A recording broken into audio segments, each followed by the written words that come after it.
पाल जी परमेश्वर जी की जय हो। परम पिता परमात्मा सारी सृष्टि के रचनहार, कुल मालिक, असंख्य ब्रह्मांडों के स्वामी, जगत गुरु, तीनों लोकों में प्रवेश करके सबका धारण पोषण करने वाले, राजाधिराज, आत्माधार, नाथों के नाथ, देवों के देव महादेव, सर्वेश्वर महेश्वर, मृत्युंजय, अजरो अमर, आदि अनादि सनातनी प्रभु, जगत पिता जगदीश्वर, श्री श्री 1008 की उपाधि के वास्तविक अधिकारी, अकाल मूर्त सौद स्वरूपी राम वासुदेव सर्वगतम ब्रह्म, परम पूज्य, प्रथम पूज्य, परम संत, परम पुरुष, परम धनी, परम दयालु, सत्य कबीर, हक्का कबीर, अल्लाहु कबीर, अल्लाहु अकबर, बाखबर, अल्लाह ताला, जगत के तारणहार, जगत के मुक्तिदाता, जगत के जगन्नाथ, हारे के सहारे, हिंदुओं के राम, मुसलमानों के अल्लाह, सिखों के वाहिगुरु, ईसाइयों के मसीह, दया के सागर दयानिधि, करुणा के सागर करुणानिधि, स्वयंभू परिभू, संकट मोचन, कष्टहरण, मंगलकरण, दुख भंजन, अविगत कबीर, निर्विकार निर्विषम परमात्मा, अलय अलेख सतगुरु, आदि अनादि सतगुरु, असली मर्यादा पुरुषोत्तम, असली राम, असली कृष्ण, असली घनश्याम, असली मुरारी, राजाओं के राजा, महाराजाओं के महाराजा, शहंशाहों के शहंशाह, सम्राटों के सम्राट, भगवानों के भगवान, अल्लाहों के अल्लाह, प्रभुओं के प्रभु, मसीहाओं के मसीह, सच्चे वाहिगुरु, बाबाओं के बाबा, पीरों के पीर, सेठों के सेठ, जगत सेठ, सावड़सा सेठ, सर्वगुण संपन्न, अनंत कोटि कलाओं के स्वामी, अनंत कोटि ब्रह्मांडों के नायक, योगियों में महायोगी, ध्यानियों में महाध्यानी, सिद्धों में परम सिद्ध, ज्ञानियों में तत्व ज्ञानी, ब्रह्म ज्ञानी, महाज्ञानी, परम ज्ञानी, सर्वश्रेष्ठ ज्ञानी, विज्ञानी, युवा कबीर, समर्थ कबीर, असमवात, अमित ओजा, सच्चे रहनुमा, करीम अल्लाह, सुभान अल्लाह, दुनिया के अंतिम पैगंबर, 8 सितंबर 1951 से गांव धनाना, जिला सोनीपत, हरियाणा, भारतवर्ष की पावन भूमि पे प्रकट रियल कल की भगवान श्री नारायण साकार हरि, श्री बाबा साहेब, नूर अनंत परमात्मा, सच्चे दरवेश, सच्चे बाखबर, संत शिरोमणि सतगुरु रामपाल जी परमेश्वर जी के चरण कमल में साध संगति से जुड़े हुए देश विदेश से आप और हम सभी सत्सेवक भाई बहनों का अनंत कोटि दंडवत प्रणाम। सत्साई भाई और बहनों, बहुत बड़ी दया, बहुत बड़ी मेहर पूज्य गुरुदेव भगवान की, परमेश्वर रामपाल जी की, जिनके शुभ आशीर्वाद से, विशेष आशीर्वाद से, उन्हीं के कर कमल से लिखित पवित्र पुस्तक हिंदू साहिबान नहीं समझे गीता वेद पुराण, इस पवित्र पुस्तक से विशेषकर हिंदू समाज के भाई बहनों को, श्रद्धालुओं को, परमात्मा चाहने वाली आत्माओं को अध्यात्म के विषय में, भक्ति मार्ग के विषय में बहुत ही गहरी गहरी और अच्छी अच्छी जानकारियाँ प्राप्त हो रही है। आज इसी श्रृंखला में हमारा ये 8वें नंबर का वीडियो है। प्रत्येक वीडियो में गुरुदेव भगवान के आशीर्वाद से हम अध्यात्म की ऊंचाइयों को छू रहे हैं।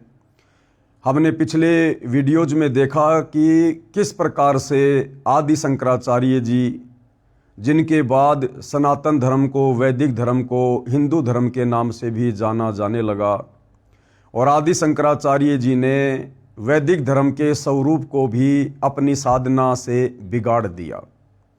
आदि शंकराचार्य ने हिंदू समाज को देवी देवताओं की पूजा पर आधारित कर दिया, जिन देवी देवताओं की पूजा करने के लिए गीता जी अध्याय 7 श्लोक नंबर 20 और 23 में गीता ज्ञान देने वाले भगवान ने, ब्रह्म ने साफ साफ कहा है कि जो अन्य देवी देवताओं की पूजा करते हैं वो अल्प बुद्धि वाले हैं, मंद बुद्धि वाले हैं।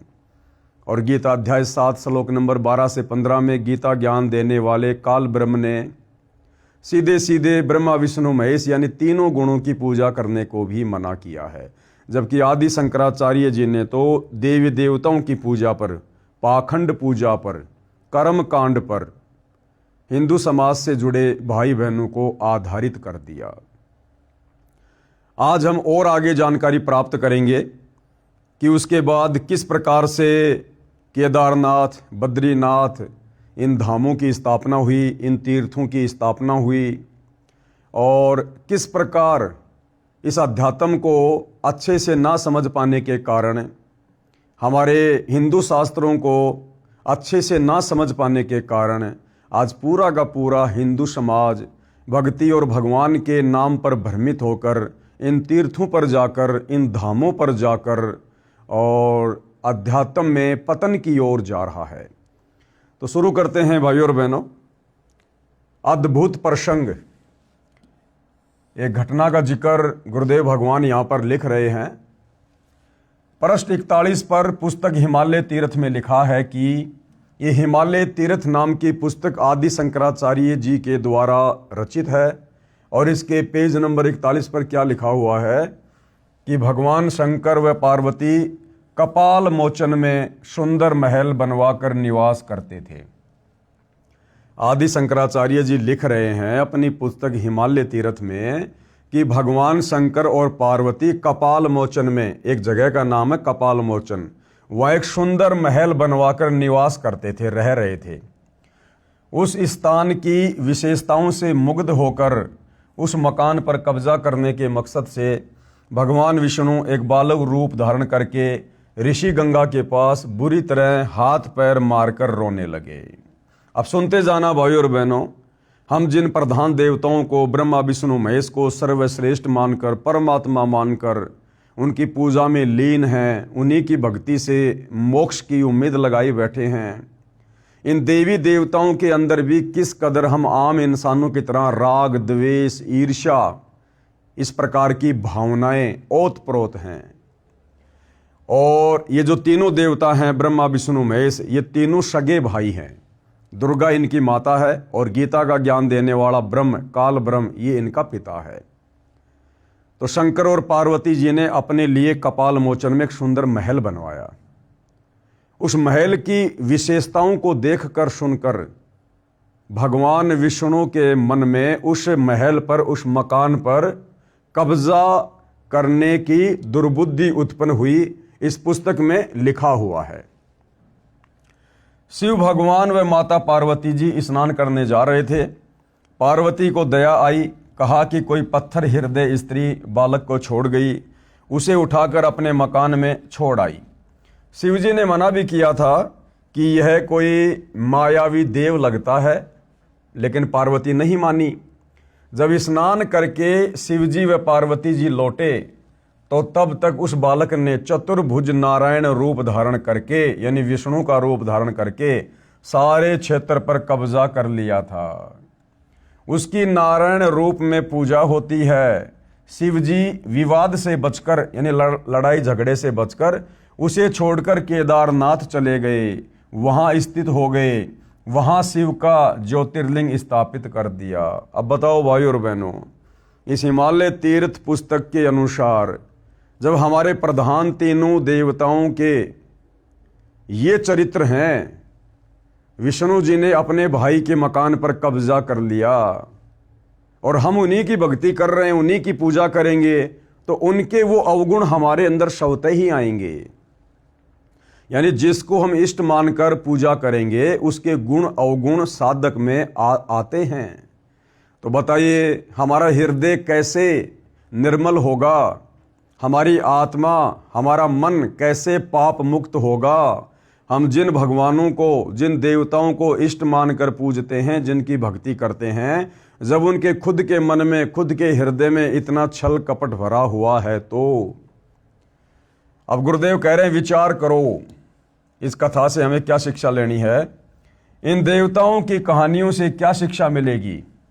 क्या दूसरे के घर पर कब्जा करना नेक व्यक्ति का कार्य है? महादुष्ट व्यक्ति ऐसी हरकत करता है। क्या ऐसे व्यक्ति देवता माने जा सकते हैं? क्या इनकी पूजा करने को मन करेगा? क्या श्री विष्णु जी ऐसी बेहुदी हरकत कर सकते हैं? क्या वे बैकुंठ को छोड़कर इस कपाल मोचन पर रहना चाहेंगे? ये सब पुराणों का बोया हुआ बीज है। पाठक जन प्रमाण के लिए लगी फोटो कॉपी भी पढ़ें ताकि आपको भ्रम न रह जाए कि रामपाल ने कुछ मिलाकर लिखा है। यानी सतगुरु रामपाल जी कह रहे हैं कि भैया मैं अपनी तरफ से एक शब्द भी नहीं बोल रहा, ना मैं लिख रहा। तुम्हारे धर्मशास्त्र, तुम्हारे शंकराचार्यों की पुस्तक, अरे उनमें लिखा हुआ तो मानकर ग्रहण करोगे, उसके बाद तो कोई संशय, कोई शंका नहीं होनी चाहिए। सन 2013 में केदारनाथ पर लाखों श्रद्धालु पूजा के लिए गए थे। तेज बारिश हुई, बाढ़ आ गई, पर्वत गिर गए, लगभग 1 लाख भगत व भगतमती बहनें बच्चे मारे गए, अनर्थ हो गया। यदि भक्ति शास्त्रोक्त है यानी शास्त्रों के अनुकूल है तो भगत की रक्षा परमात्मा करते हैं। अब उस केदारनाथ में जाना, वहां जाकर भक्ति करना, शिवलिंग की पूजा करना, यदि ये साधना हमारे वेदों में है, हमारी गीता में है, यदि ये शास्त्रों के अनुसार होती तो क्या भगवान अपने भगत की रक्षा नहीं करता? क्योंकि शास्त्र विधि अनुसार साधना करने वाले भगत की रक्षा तो भगवान करता है, अन्यथा फिर उस भक्ति के करने का फायदा क्या? कबीर परमेश्वर जी कहते हैं, जय हमरा भगत पछोड़ी होई तो हमरा नाम ना लेवे कोई। यदि सत भक्ति करते करते मेरे भगत के ऊपर आपत्ति आ गई तो मेरा नाम कौन लेगा, मेरी भक्ति कौन करेगा? तो हिंदू समाज से जुड़े भाई और बहनों को विचार करना चाहिए, यदि इन धामों पर जाकर, तीर्थों पर जाकर पूजा करना, इनके दर्शन करना, यदि ये शास्त्रों के अनुसार साधना होती तो क्या भगवान शंकर अपने भक्तों की रक्षा नहीं करते? जहां केदारनाथ में पर्वत गिर जाने से, तेज बारिश आ जाने से लाखों श्रद्धालुओं की, भक्तों की दुर्गति से मौत हुई। ये सब लोकवेद यानी दंत कथा है जो इस हिमालय तीर्थ पुस्तक में बताई गई है। अब गुरुदेव भगवान कह रहे हैं, इस हिमालय तीर्थ पुस्तक में जो इस प्रकार की कथाएं लिखी हुई है ना, विष्णु जी के बारे में, शंकर जी के बारे में, ये सब दंत कथाएं हैं, लोकवेद हैं, जिनके ऊपर आज पूरा हिंदू समाज आधारित होकर बैठा हुआ है। इस साधना से अनमोल मानव जीवन नष्ट हो जाता है। ये सब प्रपंच यानी षड्यंत्र काल ब्रह्म ने किए हैं, जीवों से शास्त्र विधि के विपरीत फिजूल की पूजा करवाने के लिए, उनका मानव जीवन नष्ट करवाने के लिए। ये सारा का सारा प्रपंच कौन करवाता है? ये काल ब्रह्म। कौन काल ब्रह्म? ये गीता का ज्ञान देने वाला ब्रह्म, भगवान, ब्रह्मा विष्णु महेश का पिता, दुर्गा का पति। ये नहीं चाहता कि कोई भी आत्मा मेरे 21 ब्रह्मांड से मोक्ष करवा कर बाहर निकल जाए, परम धाम सतलोक चली जाए। क्योंकि जब आप सृष्टि रचना पढ़ेंगे तो आपको पता चलेगा कि इस गीता बोलने वाले काल ब्रह्म को, यहाँ के नकली भगवान को, ब्रह्मा विष्णु महेश के पिता को एक भयंकर श्राप परम अक्षर ब्रह्म सत्य पुरुष कबीर देव जी की ओर से लगा हुआ है, जिस कारण इसे प्रतिदिन 1 लाख मानव शरीरधारी स्त्री या पुरुष, उनके सूक्ष्म शरीर में जो वासना जमा हो जाती है उसे खाने का श्राप लगा हुआ है।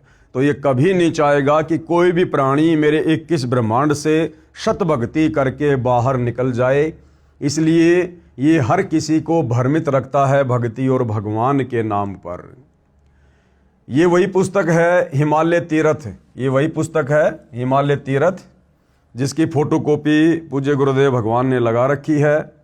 ये कहाँ से प्रकाशित है? इसके प्रकाशक हैं रंजू चक्रवर्ती, 76A/1 बामाचरण राय रोड, कलकत्ता। इनके फ़ोन और फैक्स नंबर हैं ताकि किसी को कोई शंका ना रहे। ये फोटोकॉपी पुस्तक हिमालय तीर्थ के पेज नंबर 17 से 21 तथा 41 और 42 की है।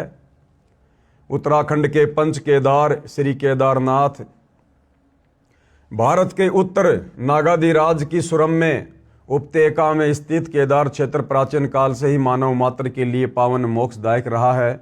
इस क्षेत्र की प्राचीनता एवं पौराणिक महत्व के संबंध में स्वयं भगवान शंकर ने स्कंद पुराण में माता पार्वती के प्रश्न का उत्तर अपने श्री मुख से निम्न प्रकार दिया है। ये संस्कृत में लिखा हुआ है, पढ़ लेना आप जी। उसी हिमालय तीर्थ नामक पुस्तक की ये फोटोकॉपी है। यानी जो बातें पूज्य गुरुदेव भगवान ने अपने कर कमल से इस पवित्र पुस्तक हिंदू साहिबान नहीं समझे गीता वेद पुराण में लिखी है, वो सारी बातें यहाँ पर लिखी हुई हैं ताकि किसी को कोई संदेह ना हो। ऋषि श्री नर और नारायण ने भगवान शिव को प्रसन्न करने के लिए बड़ी कठिन तपस्या की। अब बताओ, तपस्या करने के लिए तो गीता जी मना कर रही है, वेद मना कर रहे हैं, और इस केदार क्षेत्र में नर और नारायण ने शंकर जी को प्रसन्न करने के लिए कड़ी तपस्या की। तो बताओ भाई और बहनों, हम जिस केदारनाथ धाम में जा रहे हैं मुक्ति के लिए, उस धाम की स्थापना ही शास्त्र विरुद्ध साधना से हुई है, नर और नारायण के तपस्या करने से हुई है। जब नर और नारायण ही शास्त्रों के विरुद्ध तप कर रहे थे, जब उनकी स्वयं की मुक्ति नहीं है, तो उनके द्वारा स्थापित उस केदार धाम पर जाकर भला वर्तमान में आप और हमारी मुक्ति कहाँ से हो जाएगी। नर और नारायण ने भगवान शिव को प्रसन्न करने के लिए बड़ी कठिन तपस्या की। इस तपस्या से तीनों लोकों में उनकी चर्चा होने लगी, जिसकी सभी लोकों में प्रशंसा होने लगी। फल स्वरूप भगवान शंकर भी नर नारायण की तपस्या से प्रसन्न हुए और उन्होंने प्रत्यक्ष प्रकट होकर ऋषियों को दर्शन दिए। ये काल सारे खेल खेलता है भाइयों और बहनों। उस शंकर भगवान के रूप में ये काल प्रकट हो जाता है लोगों को इस प्रकार की उल्टी साधनाओं पर दृढ़ करने के लिए। दोनों ऋषियों ने भगवान भोलेनाथ के दर्शन से आनंद विभोर होकर स्तुतियों और मंत्रों से उनकी पूजा अर्चना की। भगवान शिव ने अत्यंत प्रसन्न होकर उनसे वर मांगने को कहा। भगवान शंकर की ये बात सुनकर उन दोनों ऋषियों ने देवादिदेव महादेव से प्रार्थना की। क्या प्रार्थना की? ये संस्कृत में श्लोक है, पढ़ लेना। हे प्रभु, यदि आप प्रसन्न हैं और वर देना चाहते हैं तो अपने इसी स्वरूप में जगत कल्याण एवं हमारी पूजा प्राप्त करने हेतु यहाँ स्थित होवे, ताकि जगत का महान उपकार एवं भक्तों के मनोरथ आपके दर्शनों से परिपूर्ण हो। इस प्रकार भगवान शंकर नर नारायण की भक्ति से प्रसन्न होकर वहाँ स्थिर हुए। यानी काल ने तो भाई और बहनों ये खूंटा रोपना था, शास्त्र विरुद्ध साधना का इन धामों की स्थापना करवानी थी, जीवों को भक्ति के नाम पर धक्के खिलाने के लिए, भटकाने के लिए। देवादिदेव महादेव, यदि आप हम पर प्रसन्न हो तो भक्तों के कल्याण हेतु आप सदा सदा के लिए अपने स्वरूप को इस स्थान पर स्थापित करने की कृपा करें। अगर वहीं पर शंकर जी का स्वरूप है तो बाकी जगह जो लाखों मंदिर बने हुए, तीर्थ बने हुए शंकर के, फिर वहां पर जाकर भक्ति करने का क्या फायदा। यहां आकर आपका दर्शन पूजन करने वाले मनुष्यों को आपकी अविनाशी भक्ति प्राप्त होगी। बताओ, कह रहे अब यहां आकर आपके दर्शन करने वाले भक्तों को भक्ति और मुक्ति प्राप्त होगी, उनका कल्याण हो जाएगा। और केदारनाथ में जब वो भूस्खलन हुआ, तेज बारिश हुई, पहाड़ गिरे और लाखों भगत वहां पर अकाल मृत्यु को प्राप्त हुए, तो उनका हो गया कल्याण। तो भाई और बहनों, ये शास्त्र विरुद्ध साधना है। काल हमें इसी प्रकार से भ्रमित रखता है। अब ये सारा का सारा भेद, अध्यात्म का निष्कर्ष, सार, निचोड़ सतगुरु रामपाल जी ने आकर इन्हीं धर्मशास्त्रों को खोल खोल कर बताया है, दिखाया है। और जब तक तत्वदर्शी संत साधक की बुद्धि ओन नहीं करेगा तब तक वो समझ भी नहीं पाता है। ऋषियों की प्रार्थना सुनकर भगवान शिव ने ज्योतिर्लिंग के रूप में यहाँ वास करना स्वीकार किया। भगवान शिव से वर मांगते हुए नर और नारायण ऋषियों ने इस ज्योतिर्लिंग और इस पवित्र स्थान के विषय में जो कुछ कहा है वह अक्षरश सत्य है। इस ज्योतिर्लिंग के दर्शन, पूजन तथा यहाँ स्नान दान करने से भक्तों के लौकिक फलों की प्राप्ति के साथ ही अचल शिव भक्ति और साथ ही मोक्ष की प्राप्ति भी सहज हो जाती है। अरे भैया, मोक्ष की प्राप्ति तो खुद गीता का ज्ञान देने वाला 21 ब्रह्मांड का सबसे बड़ा नकली भगवान, ये काल ब्रह्म ज्योति निरंजन, आपके शंकर जी का भी पिताजी यानी ब्रह्मा विष्णु महेश के पिता, ये काल ब्रह्म, ये खुद कह रहा है कि भैया मेरी भक्ति से भी मोक्ष नहीं है, मेरी भक्ति से भी मुक्ति नहीं मिल सकती, जन्म मरण का रोग समाप्त नहीं हो सकता। तो उस काल ब्रह्म के पुत्र शंकर की भक्ति करने से जिसकी भक्ति करने का विधान गीता जी में है ही नहीं। गीता अध्याय 7 श्लोक नंबर 12 से 15 में तीनों गुणों, रजगुण ब्रह्मा, सतगुण विष्णु, तम गुण शिव की भक्ति करने के लिए खुद गीता का ज्ञान देने वाला भगवान मना कर रहा है। तो भला शंकर जी की भक्ति करने से, इस धाम पर जाने से, ज्योतिर्लिंग की पूजा करने से, दर्शन करने से भला कैसे मुक्ति हो जाएगी, जब स्वयं शंकर जी जन्म और मरण में हैं, स्वयं शंकर जी की मुक्ति नहीं है। तो शंकर जी की भक्ति करने से इस जीव आत्मा का सदा सदा के लिए मोक्ष कैसे हो जाएगा। हिमालय में केदार नामक पर्वत शिखर पर प्रतिष्ठित होने के कारण इस ज्योतिर्लिंग को श्री केदारेश्वर ज्योतिर्लिंग के नाम से भी जाना जाता है। केदार शब्द का शाब्दिक अर्थ ऐसे स्थान से होता है जहां दलदल एवं अति मात्रा में पानी हो।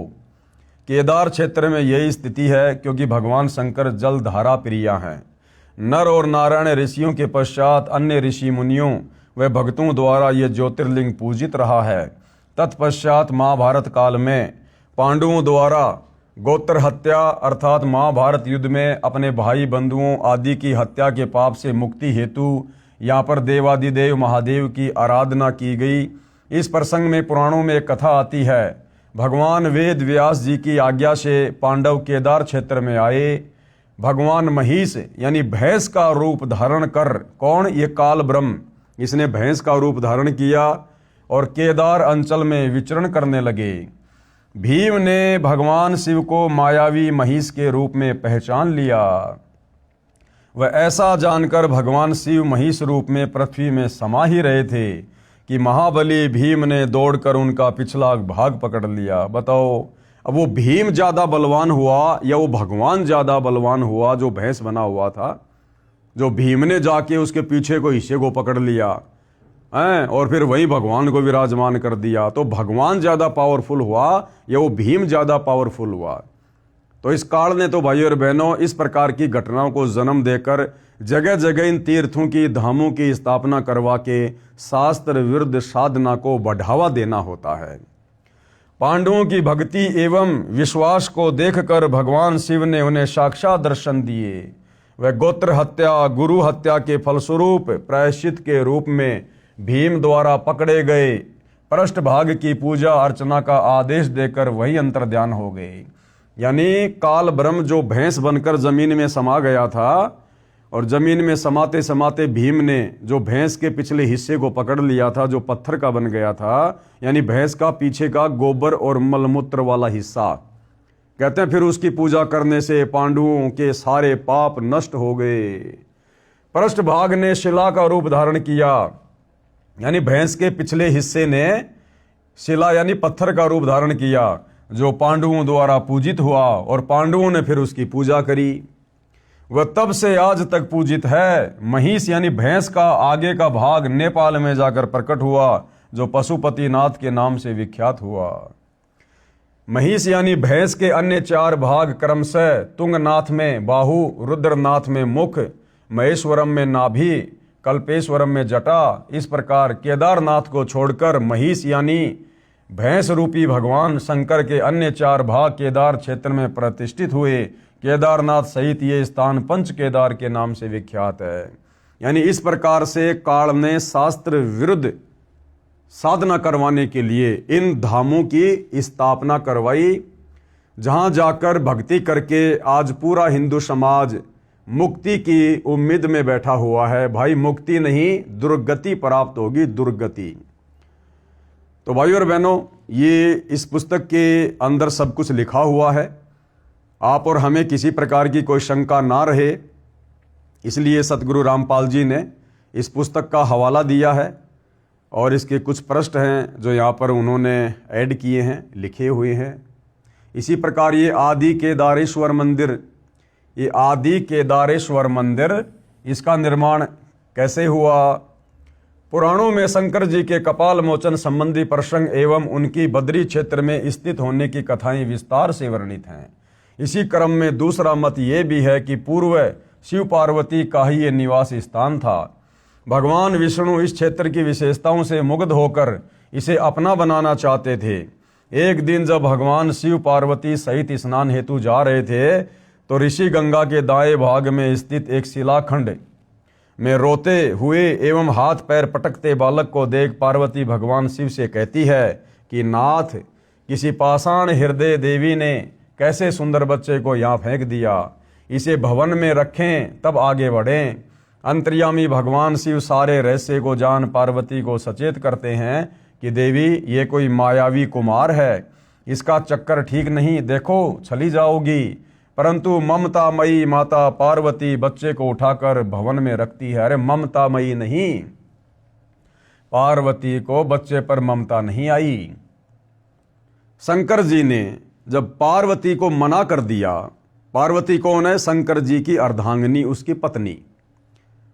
और शंकर जी अपनी पत्नी को मना कर रहे हैं कि पार्वती, मैंने अपनी दिव्य दृष्टि से देख लिया है, ये कोई मायावी बच्चा है, तुम छली जाओगी, ये कोई षड्यंत्र है। तुम इस बच्चे की चिंता मत करो, आगे बढ़ो। और पार्वती उसके बावजूद भी अपनी जिद पर अड़ी हुई है। तो विचार कर सकते हैं भाई और बहनों, ये पार्वती अपने पति भगवान शंकर की कितनी इज्जत करती है, जो अपने पति की बात भी नहीं मानती है, जबकि पति को तो परमेश्वर की संज्ञा दी जाती है आम समाज में। तो बताइए, जिस शंकर भगवान की इज्जत उसकी पत्नी की नजरों में 2 कौड़ी की नहीं है, बताओ आप और हम उनकी भक्ति करके संसार से मुक्त होना चाहते हैं। जब स्नान कर लौटी तो बालक ने चतुर्भुज नारायण के रूप में प्रकट होकर पूरे क्षेत्र पर अपना अधिकार कर लिया। भगवान शिव विवाद से बचकर इस क्षेत्र को त्याग देते हैं और केदार क्षेत्र में स्थित हो जाते हैं। भगवान शिव ने अपने श्री मुख से मां पार्वती को बताया है कि देवी, अब ये कथा कौन लिख रहे हैं? श्री आदि शंकराचार्य जी, हिमालय तीर्थ नामक पुस्तक में। कहते हैं शंकर और पार्वती जी ने ऐसे ऐसे कपाल मोचन में एक बहुत ही अच्छा महल बनवाया। उस मकान की विशेषताओं को देखकर श्री विष्णु जी के मन में दोष उत्पन्न हो गया कि ऐसा सुंदर मकान तो मेरे कब्जे में होना चाहिए। और श्री विष्णु जी ने षड्यंत्र रचा। जब पार्वती और शंकर जी जा रहे थे तो एक बच्चे का रूप बनाकर रोने लगा, हाथ पैर मारने लगा। पार्वती जी को दया आ गई कि इस बच्चे को हम अपने महल में छोड़ेंगे, फिर आगे बढ़ेंगे। अब विचार करो भाई और बहनों, एक तरफ तो आदि शंकराचार्य जी हिंदू समाज को पंचदेवों की पूजा का विधान बता रहे हैं कि श्री ब्रह्मा, श्री विष्णु, श्री शंकर जी, श्री वेद व्यास जी, इनकी पूजा करनी चाहिए, इनकी पूजा से मुक्ति होगी। और दूसरी तरफ इसी पुस्तक हिमालय तीर्थ में श्री आदि शंकराचार्य जी विष्णु जी के चरित्र के विषय में भी लिख रहे हैं कि विष्णु जी के मन में दोष आ गया, विष्णु जी ने उस मकान के ऊपर कब्जा करने की सोच ली। अब बताओ भाई और बहनों, अपने भाई के मकान पर कब्जा करने वाला, किसी दूसरे की संपत्ति पर कब्जा करने वाला एक सभ्य इंसान भी नहीं हो सकता, देवता तो बहुत दूर की बात है। और फिर आदि शंकराचार्य जी हमें उसी विष्णु की पूजा करने की सलाह दे रहे हैं। तो भाई और बहनों, सब कुछ गोलमाल है, सब कुछ गोलमाल। बिना तत्व ज्ञान के, बिना तत्वदर्शी संत की भक्ति के हम अध्यात्म के विषय में एक कदम भी सही प्रकार से आगे नहीं बढ़ सकते हैं। हिमालय तीर्थ पेज नंबर 42, ये संस्कृत भाषा में लिखा हुआ है। स्कंद पुराण, अर्थात आज भी बद्रिकाश्रम में आदि केदार के रूप में मेरा लिंग प्रतिष्ठित है। कौन कह रहे हैं? शंकर जी। जिसका दर्शन एवं स्पर्श यदि प्राणी भक्ति पूर्वक करता है तो करोड़ों जन्मों के पाप भस्म हो जाते हैं। अब बताओ भाई और बहनों, किसी के लिंग के दर्शन करने से कैसे करोड़ों पाप कट जाएंगे? ये लिंग पूजा, शिवलिंग पूजा, ये भाई और बहनों शास्त्रों के विरुद्ध है। अरे पूजा तो परमात्मा की करनी चाहिए, भगवान की करनी चाहिए, परम अक्षर ब्रह्म की करनी चाहिए, सुखदाई परमात्मा की करनी चाहिए। और इस काल ब्रह्म ने हमारे से पूजा करवा दी लिंग की, ज्योतिर्लिंग की। तो भाई और बहनों, अब आप और हमने आंखें खोलनी पड़ेंगी। हमने अपने मनुष्य जन्म को सफल करना है। स्वयं परमात्मा, परम अक्षर ब्रह्म, तत्वदर्शी संत के रूप में धरती पर प्रकट हो चुके हैं। तब जाकर ये सदियों पुराने रहस्य जो आप और हमारे लिए पहेलियां बनी हुई थी, इन धर्मशास्त्रों को सतगुरु रामपाल जी ने आम समाज के सामने पहली कक्षा का कायदा बना के छोड़ दिया, जो हमारे ऋषि मुनियों के लिए पहाड़ से कम नहीं थे। तो अब तो हमने आंखें खोलनी चाहिए, अपनी आंखों से सारी सच्चाई देखकर।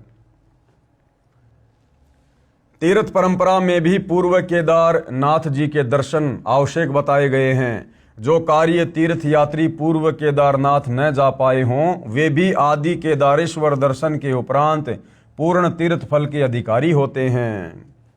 शंकराचार्य यानी आदि शंकराचार्य जी के विषय में क्या कुछ लिखा हुआ है? आदि केदारेश्वर के समक्ष शंकराचार्य जी की दिव्य संगमरमर की मूर्ति है। शिव रहस्य के अनुसार अर्थात कलयुग के 3000 वर्ष व्यतीत होने पर बौद्ध मीमांसकों के मत पर विजय प्राप्ति के लिए शंकर यति के रूप में आविर्भूत हुए, यानी जन्म हुआ। शंकराचार्य जी के दर्शनों के उपरांत भगवान बद्रीश्वर के मंदिर में प्रवेश की परंपरा है। बताओ, पहले तो शंकराचार्य के दर्शन करो, यानी एक जीव के दर्शन करो, और उसके बाद फिर भगवान के दर्शन करने जाओ। तो बताओ भाई, भगवान बड़ा हुआ या फिर वो शंकराचार्य बड़ा हुआ? तो टोटल उल्टी साधना। इसी पुस्तक के पेज नंबर 78-85 तक जो फोटोकॉपी लगी है, इनमें कहा है कि नर तथा नारायण ऋषियों ने कठिन तप यानी घोर तप किया। अभी आपने हिमालय तीर्थ नामक पुस्तक में नर और नारायण की कथा सुनी है। अब उसका निष्कर्ष सतगुरु रामपाल जी बताने जा रहे हैं कि नर और नारायण ने जो घोर तपस्या की, क्या हमारे शास्त्रों में, गीता जी में और चारों वेदों में क्या कहीं इस प्रकार से घोर तप करने का कहीं कोई प्रावधान है? यदि नहीं है तो नर और नारायण जब स्वयं ही शास्त्रों के विरुद्ध साधना किया करते थे, तो उनके द्वारा स्थापित उन धामों पर जाकर भक्ति करने से, दर्शन करने से भला हमारी आत्मा का कल्याण कैसे होगा? इसी पुस्तक के पेज नंबर 78-85 तक जो फोटोकॉपी लगी है, इनमें कहा है कि नर तथा नारायण ऋषियों ने कठिन तप यानी घोर तप किया। घोर तप करने के विषय में गीता क्या कहती है? पढ़ें निम्न प्रसंग। विश्व में जितने धर्म यानी पंथ प्रचलित हैं, उनमें सनातन धर्म यानी सनातन पंथ, जिसे आदि शंकराचार्य के बाद उनके द्वारा बताई साधना करने वालों के जन समूह को हिंदू कहा जाने लगा तथा सनातन पंथ को हिंदू धर्म के नाम से जाना जाने लगा। ये हिंदू धर्म सबसे पुरातन है। हिंदू धर्म की रीढ़ पवित्र चारों वेद, ऋग्वेद, यजुर्वेद, सामवेद तथा अथर्ववेद तथा पवित्र श्रीमद् भगवद गीता है। यानी हिंदू धर्म के पवित्र ग्रंथ क्या हैं? चारों वेद और पवित्र गीता जी। सतयुग के प्रारंभ में केवल 4 वेदों के आधार से विश्व का मानव धर्म कर्म किया करता था। यानी सतयुग की शुरुआत में ये पाखंड पूजा नहीं होती थी, ब्रह्मा विष्णु महेश की पूजा नहीं होती थी, देवी देवताओं की, भैरव भूत बेताल की पूजा नहीं हुआ करती थी। केवल वेदों के अनुसार एक ओम नाम की साधना साधक किया करता था। शास्त्रोक्त साधना लगभग 1 लाख वर्ष तक ठीक से चली। ये वेदों के अनुसार जो साधना थी, ये केवल सतयुग की शुरुआत में 1 लाख वर्ष तक चली। ये चारों वेद प्रभुदत्त यानी गॉड गिवन हैं। इन्हीं का सार श्रीमद् भगवद गीता है। इसलिए ये गीता शास्त्र भी प्रभुदत्त यानी गॉड गिवन हुआ। अब गीता जी में घोर तप के विषय में क्या मार्गदर्शन है, क्या दिशा निर्देश है, जो घोर तप नर और नारायण ने किया? ध्यान देने योग्य ये है कि जो ज्ञान स्वयं परमात्मा ने बताया है, वह ज्ञान पूर्ण सत्य होता है। इसलिए ये दोनों शास्त्र निसंदेह विश्वसनीय हैं। प्रत्येक मानव को इनके अंदर बताई साधना करनी चाहिए। वह साधना शास्त्र विधि अनुसार कही जाती है। यानी चारों वेदों और गीता जी के अनुसार जो साधना की जाती है, उसे शास्त्र विधि अनुसार साधना कहा जाता है। इन शास्त्रों में जो साधना नहीं करने को कहा है, उसे जो करता है तो वह शास्त्र विधि त्याग कर मनमाना आचरण कर रहा है। जैसा कि नर और नारायण ने घोर तप करके शास्त्र विरुद्ध साधना की, जिसके विषय में गीता अध्याय 16 श्लोक 23 और 24 में इस प्रकार कहा है। यानी शास्त्र विधि को त्याग के जो मनमानी भक्ति साधना करता है, उसके विषय में खुद गीता का ज्ञान देने वाला भगवान ये काल ब्रह्म गीता जी में क्या कह रहा है। श्लोक नंबर 23, जो पुरुष यानी जो भगत, जो व्यक्ति, जो साधक यानी साधक शास्त्र विधि को त्याग कर, यानी वेद और गीता जी वाली भक्ति विधि को त्याग कर अपनी इच्छा से मनमाना आचरण करता है, वह न सिद्धि को प्राप्त होता है, न परम गति यानी पूर्ण मोक्ष को, और न सुख को ही प्राप्त होता है। गीता अध्याय 16 श्लोक नंबर 23 का ये निष्कर्ष है। फिर श्लोक नंबर 24 क्या कहता है? इससे तेरे लिए इस कर्तव्य यानी जो भक्ति कर्म करने योग्य हैं और अकर्तव्य यानी जो भक्ति कर्म न करने योग्य हैं, इस व्यवस्था में शास्त्र ही प्रमाण हैं। ऐसा जानकर तू शास्त्र विधि से नियत कर्म यानी जो शास्त्रों में करने को कहा है, वो भक्ति कर्म ही करने योग्य हैं। गीता अध्याय 16 श्लोक नंबर 24। हिंदू साहिबान पढ़ें फोटोकॉपी श्रीमद् भगवद गीता पद छेद 99 के अध्याय 16 श्लोक 23-24 की प्रमाण के लिए, जो गीता प्रेस गोरखपुर से मुद्रित है तथा प्रकाशित है तथा श्री जय दयाल गोविंदका जी द्वारा अनुवादित है। यानी शास्त्र विधि को त्याग कर वेद और गीता जी के विरुद्ध जो साधना की जाती है उसके विषय में गीता जी क्या कह रही है। गीता अध्याय 16 श्लोक 23 की फोटोकॉपी है। ये संस्कृत में श्लोक है आप जी की आंखों के सामने, इधर हिंदी में अनुवाद है।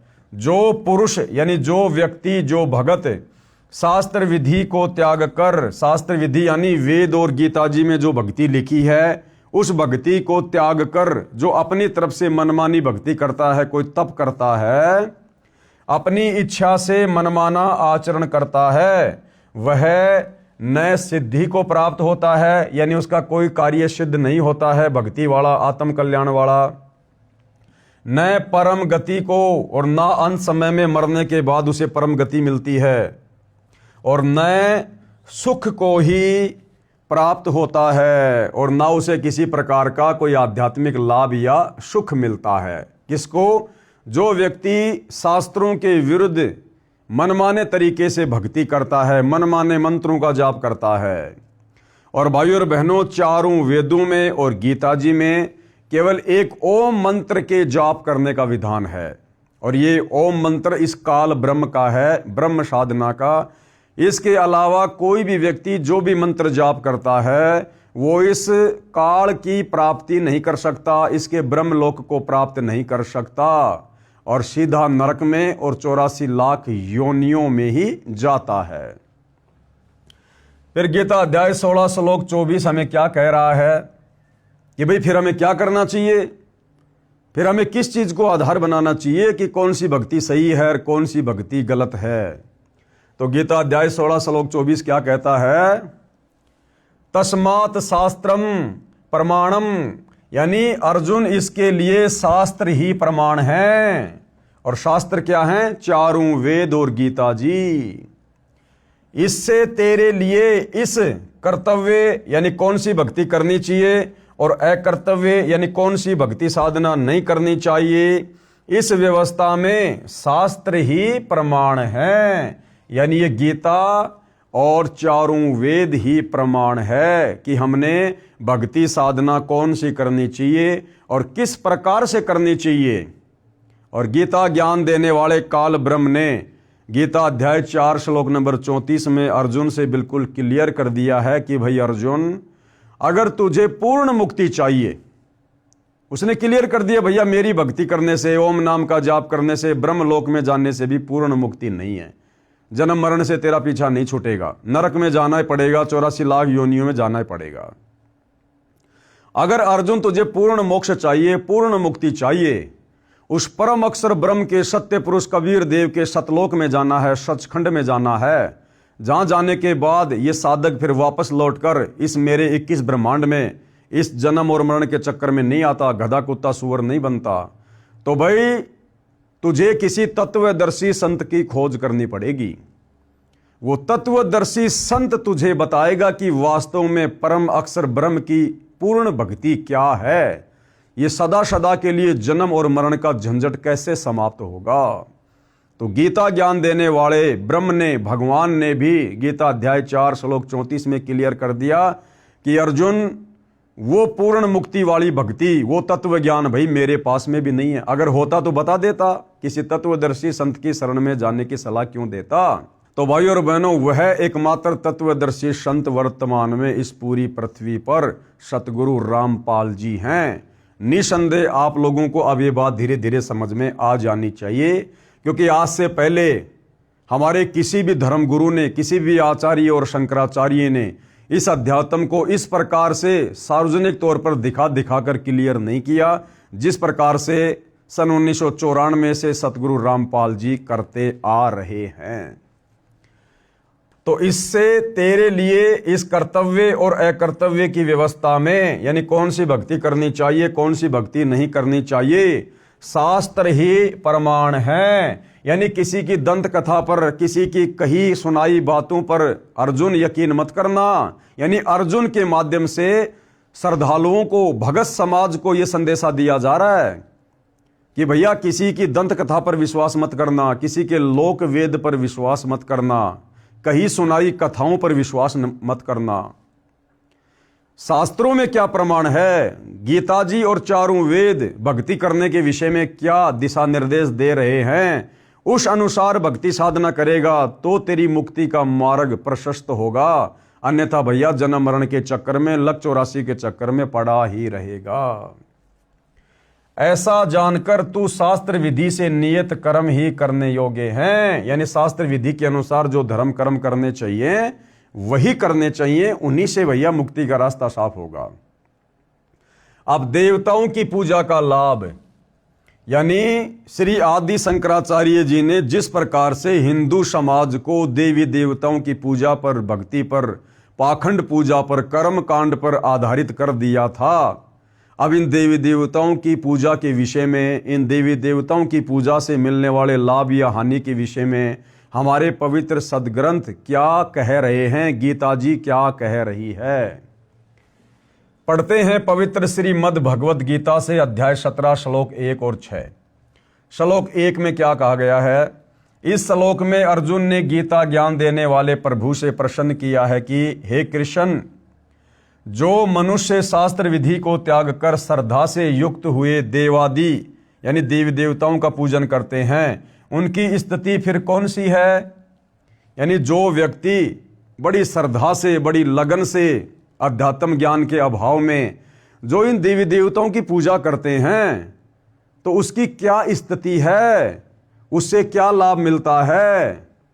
सात्विक हैं अथवा राजसी या तामसी, यानी वो साधक वो किस स्वभाव के होते हैं जो देवी देवताओं की पूजा करते हैं, उनका स्वभाव कैसा होता है, उनका आचरण कैसा होता है।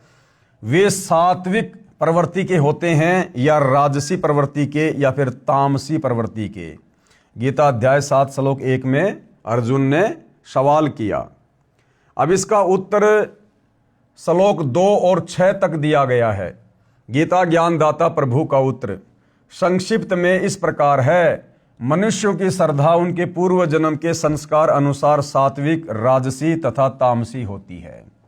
यानी किस मनुष्य ने, किस भगत ने पूर्व जन्म में किस प्रकार की भक्ति साधना की है, उसी प्रकार से अगले मनुष्य जन्म में जब भी उसको प्राप्त होता है लक 84 भोगने के बाद, तो पिछले जन्म की भक्ति के आधार से उसके अगले जन्म की साधना का मार्ग निकल कर सामने आता है कि वो व्यक्ति किस प्रवृत्ति का है, राजसी प्रवृत्ति का है, तामसी प्रवृत्ति का है या फिर सात्विक प्रवृत्ति का है। गीता अध्याय 17 श्लोक 2 का निष्कर्ष है। हे भारत यानी हे अर्जुन, सभी मनुष्यों की श्रद्धा उनके अंतःकरण के अनुरूप होती है। जिनकी जैसी श्रद्धा होती है वह स्वयं भी वही है, यानी वैसे ही स्वभाव का है। गीता अध्याय 17 श्लोक 3 का सारांश है। शास्त्र विरुद्ध साधना करने वाले सात्विक पुरुष देवों को पूजते हैं। यानी जो सात्विक स्वभाव के भगत होते हैं, व्यक्ति होते हैं, वो देवताओं का पूजन करते हैं। राजस पुरुष यक्ष और राक्षसों को तथा अन्य जो तामस मनुष्य हैं, जो क्रोधी हैं, वे प्रेत और भूत गणों को पूजते हैं। ये गीता अध्याय 17 श्लोक नंबर 4 का निष्कर्ष है। हे अर्जुन, जो मनुष्य शास्त्र विधि से रहित केवल मनमाना, मन कल्पित घोर तप को तपते हैं तथा दंभ और अहंकार से युक्त कामना, आसक्ति और बल के अभिमान से भी युक्त हैं। गीता अध्याय 17 श्लोक 5। यानी इस प्रकार के जो ये साधक होते हैं, इनके अंदर कमियां ही कमियां होती हैं।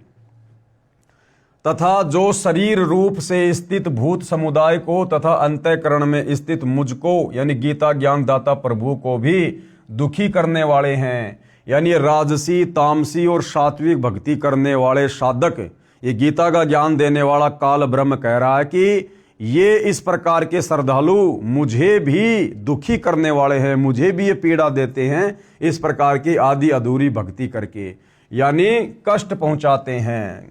उन अज्ञानियों को तू असुर स्वभाव वाले जान। राजस, तामसी और सात्विक यानी देवी देवताओं की भक्ति करने वाले, गीता का ज्ञानदाता कह रहा है कि वो भगत नहीं है, वो असुर स्वभाव वाले हैं, राक्षस प्रवृत्ति के लोग जान उनको, उन अज्ञानियों को तू असुर स्वभाव वाले जान। गीता अध्याय 17 श्लोक नंबर 6 में लिखा है। यही प्रमाण गीता अध्याय 16 श्लोक 17 से 20 में भी है। कहा है कि श्लोक 17, वे अपने आप को ही श्रेष्ठ मानने वाले घमंडी पुरुष धन और मान के मद से युक्त केवल नाम मात्र के यज्ञों द्वारा पाखंड से शास्त्र विधि रहित यजन यानी पूजन करते हैं। गीता अध्याय 16 श्लोक 17 का निष्कर्ष है। फिर श्लोक 18 क्या कहता है? अहंकार, बल, घमंड और ये क्रोध आदि के परायण और दूसरों की निंदा करने वाले पुरुष अपने और दूसरों के शरीर में स्थित मुझसे यानी गीता ज्ञान दाता से द्वेष करने वाले होते हैं। यानी देवी देवताओं की पूजा करने वाले को ये गीता ज्ञान दाता कह रहा है कि वो तो मेरे से भी द्वेष करने वाले हैं, वो तो मेरी साधना पूजा भी नहीं करते। गीता अध्याय 16 श्लोक 18। श्लोक 19 क्या कहता है? उन द्वेष करने वाले पापाचारी और क्रूर कर्मी नराधमों को मतलब नीच मनुष्यों को, देखो भाई और बहनों, देवी देवताओं की पूजा करने वाले को नीच मनुष्यों की संज्ञा दे रही है गीता जी, नीच मनुष्यों की। उन द्वेष करने वाले पापाचारी और क्रूर कर्मी नराधमों को यानी नीच मनुष्यों को मैं संसार में बार बार आसुरी योनियों में ही डालता हूं। कौन कह रहा है? गीता का ज्ञान देने वाला ब्रह्म। हिंदू समाज से जुड़े भाई और बहनों, तुम्हारा भगवान, गीता का ज्ञान देने वाला भगवान, चाहे तुम श्री कृष्ण समझो, चाहे विष्णु समझो, चाहे काल ब्रह्म समझो, ये कह रहा है कि इस प्रकार से राजस, तामसी और सात्विक प्रवृत्ति के जो भगत हैं, जो साधक हैं, जो देवी देवताओं की पूजा करते हैं, शास्त्रों के विरुद्ध साधना करते हैं, ये गीता ज्ञान देने वाला भगवान कह रहा कि वो मुझे दुखी करने वाले हैं और मैं बार बार उनको आसुरी योनियों में डालता हूं। यानी कभी नरक में, कभी लक 84 में, मैं संसार में बार बार आसुरी योनियों में ही डालता हूं। गीता अध्याय 16 श्लोक 19। यानी देवी देवताओं की पूजा करने वाले का कतई मोक्ष नहीं है। थोड़ा बहुत लाभ जो इस ब्रह्म की भक्ति से मिलता है, वो लाभ भी देवी देवताओं की भक्ति से नहीं है। हम केवल अपना अनमोल समय और समय से ही बर्बाद करते हैं। फिर श्लोक 20 क्या कहता है? हे अर्जुन, वे मूढ़ यानी मूर्ख, कौन? जो देवी देवताओं की पूजा करते हैं, जो राजस, तामसी और सात्विक जो प्रवृत्ति के लोग हैं, गीता ज्ञानदाता उनको मूर्ख कह रहा है कि हे अर्जुन, वे मूढ़ यानी मूर्ख मुझको न प्राप्त होकर ही जन्म जन्म में आसुरी योनि को प्राप्त होते हैं, फिर उससे भी अति नीच गति को प्राप्त होते हैं, यानी घोर नरक में गिरते हैं। उपरोक्त श्रीमद् भगवद गीता के श्लोकों का निष्कर्ष अब पूज्य गुरुदेव भगवान हमें और अच्छे से संक्षिप्त में सरल रूप में समझा रहे हैं कि इन तमाम बातों का क्या निष्कर्ष है। गीता अध्याय 17 श्लोक 1 में अर्जुन ने पूछा है कि हे कृष्ण, जो मनुष्य शास्त्र विधि को त्याग कर श्रद्धा से युक्त हुए देवादि यानी देवता आदि का पूजन करते हैं, वे स्वभाव से कैसे होते हैं? यानी देवी देवताओं की पूजा करने वालों का स्वभाव कैसा होता है? तो अर्जुन ने गीता अध्याय 7 श्लोक 12 से 15 में पहले सुना था कि तीनों गुणों यानी त्रिगुणमयी माया अर्थात रजगुण ब्रह्मा जी, सतगुण विष्णु जी तथा तमगुण शिव जी आदि देवताओं को पूजने वाले उन्हीं तक सीमित रहते हैं। उनकी बुद्धि उनसे ऊपर मुझ गीता ज्ञान दाता की भक्ति तक नहीं जाती है, जिसका ज्ञान इस त्रिगुणमयी माया द्वारा हरा जा चुका है। यानी जो लोग केवल ब्रह्मा विष्णु महेश और देवी देवताओं की भक्ति तक ही सीमित हैं, ये गीता का ज्ञान देने वाला काल ब्रह्म कह रहा है कि ऐसे लोगों का ज्ञान यानी जिनका ज्ञान यानी जिनकी बुद्धि इस त्रिगुणमयी माया द्वारा यानी ब्रह्मा विष्णु महेश द्वारा हरा जा चुका है, वे राक्षस स्वभाव को धारण किए हुए मनुष्यों में नीच दूषित कर्म करने वाले मूर्ख मेरी भक्ति भी नहीं करते। गीता का ज्ञान देने वाला काल ब्रह्म कह रहा है कि मेरी भक्ति भी नहीं करते। ये ब्रह्मा विष्णु महेश तक की भक्ति करने वाले आसुर स्वभाव को धारण किए हुए मनुष्यों में नीच दूषित कर्म करने वाले मूढ़ यानी मूर्ख 4 गालियां दी है। गीता ज्ञान बोलने वाले भगवान ने, काल ब्रह्म ने, जो लोग ब्रह्मा विष्णु महेश और देवी देवताओं तक की पूजा करते हैं। गीता अध्याय 7 श्लोक 20 व 23 में इस प्रकार कहा है। इनमें श्लोक 12 व 15 को फिर दोहराया है। कहा है कि उन भोगों की कामना द्वारा जिनका ज्ञान हरा जा चुका है, यानी ब्रह्मा विष्णु महेश और देवी देवताओं की पूजा करके क्षणिक लाभ प्राप्त करने वाले लोगों के विषय में कहा जा रहा है कि जिनका ज्ञान हरा जा चुका है, वे लोग अपने स्वभाव से प्रेरित होकर उस नियम को धारण करके, यानी लोकवेद दंत कथाओं के आधार से अन्य देवताओं को भजते हैं, अर्थात पूजते हैं, जो गीता जी में निषेध है यानी मना किया हुआ है कि रजगुण ब्रह्मा जी, सतगुण विष्णु जी तथा तमगुण शिव जी व अन्य देवी देवताओं की पूजा नहीं करनी चाहिए। गीता जी मना कर रही है। वे लोक वेद के आधार से किसी से सुनकर देवताओं को भजते हैं, पूजते हैं। वे देवताओं की पूजा शास्त्र विधि रहित यानी मनमाना आचरण करते हैं, जिसको गीता अध्याय 16 श्लोक 23 और 24 में व्यर्थ साधना कहा है। उसी के विषय में गीता अध्याय 17 श्लोक 1 में अर्जुन ने प्रश्न किया है कि हे कृष्ण, जो व्यक्ति शास्त्र विधि को त्याग कर अपनी इच्छा से अन्य देवताओं का पूजन करते हैं, उनकी निष्ठा कैसी है, उनकी भावना कैसी है, उनका स्वभाव कैसा है। जो शास्त्र विधि को त्याग कर यानी गीता और वेदों के विपरीत जो इन देवी देवताओं की भक्ति करते हैं, पूजा पाठ करते हैं, मुझे उनके स्वभाव के विषय में बताओ। तो भैया देवी देवताओं के पुजारियों के स्वभाव के विषय में क्या कहा जा रहा है, यानी उनकी स्थिति राजसी है या सात्विक है या तामसी है, कौन सी कैटेगरी में है वो।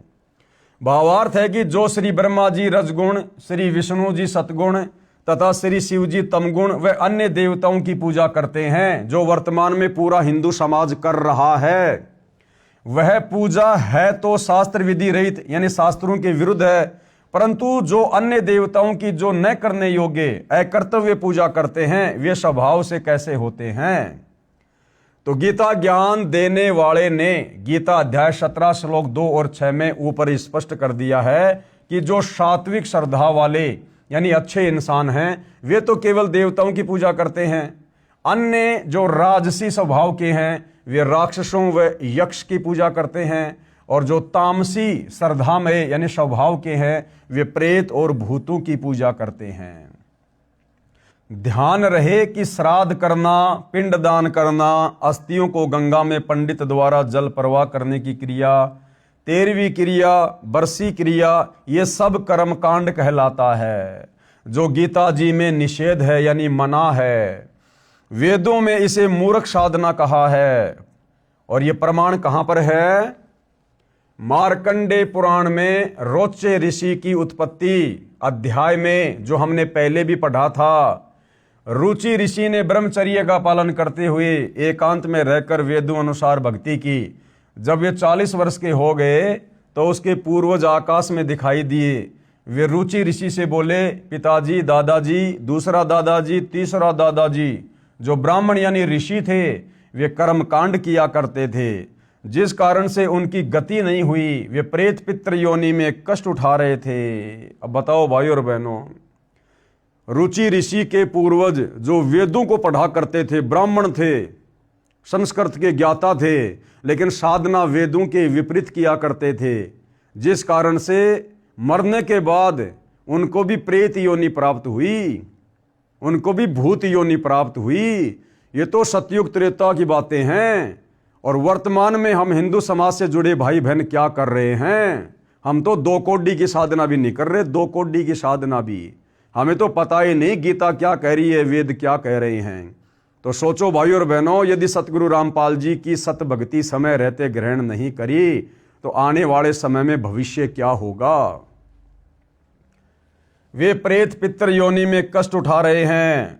उन्होंने शास्त्र विधि त्याग कर मनमाना आचरण करके जीवन नष्ट किया था, रुचि ऋषि के पूर्वजों ने। वे मां दुखी थे। उन्होंने रुचि ऋषि से कहा, बेटा तूने विवाह क्यों नहीं किया, हमारे श्राद्ध आदि क्रिया यानी कर्मकांड क्यों नहीं किए? क्योंकि वो प्रेत बनकर, भूत बनकर भूखे मर रहे थे, जो वेदों को पढ़ा करते थे लेकिन साधना वेदों के विपरीत किया करते थे। उनकी गति नहीं हुई, वो प्रेत और पितर की योनियों में कष्ट उठा रहे थे। तो वो अपने उस रुचि को दिखाई दिए और कहा कि हम महादुखी हैं, भूखे मर रहे हैं। भाई तूने शादी क्यों नहीं करवाई? तूने हमारे श्राद्ध क्यों नहीं निकलवाए? हमारे श्राद्ध आदि क्रिया यानी कर्मकांड क्यों नहीं किया? रुचि ऋषि ने उत्तर दिया कि हे पितामहो, यानी हे मेरे पूर्वजों, वेदों में तो कर्मकांड को अविद्या यानी मूर्खों की साधना कहा है, फिर आप मुझे क्यों ऐसा करने को कह रहे हो? वो पितर बोले, बेटा रुचि, ये सत्य है कि कर्म कांड को वेदों में अविद्या कहा है, यानी श्राद्ध निकालना, ये पितृ पूजा करना, 13वीं 12वीं करना, अस्थियां गंगा में डालना, ये मूर्खों की साधना है।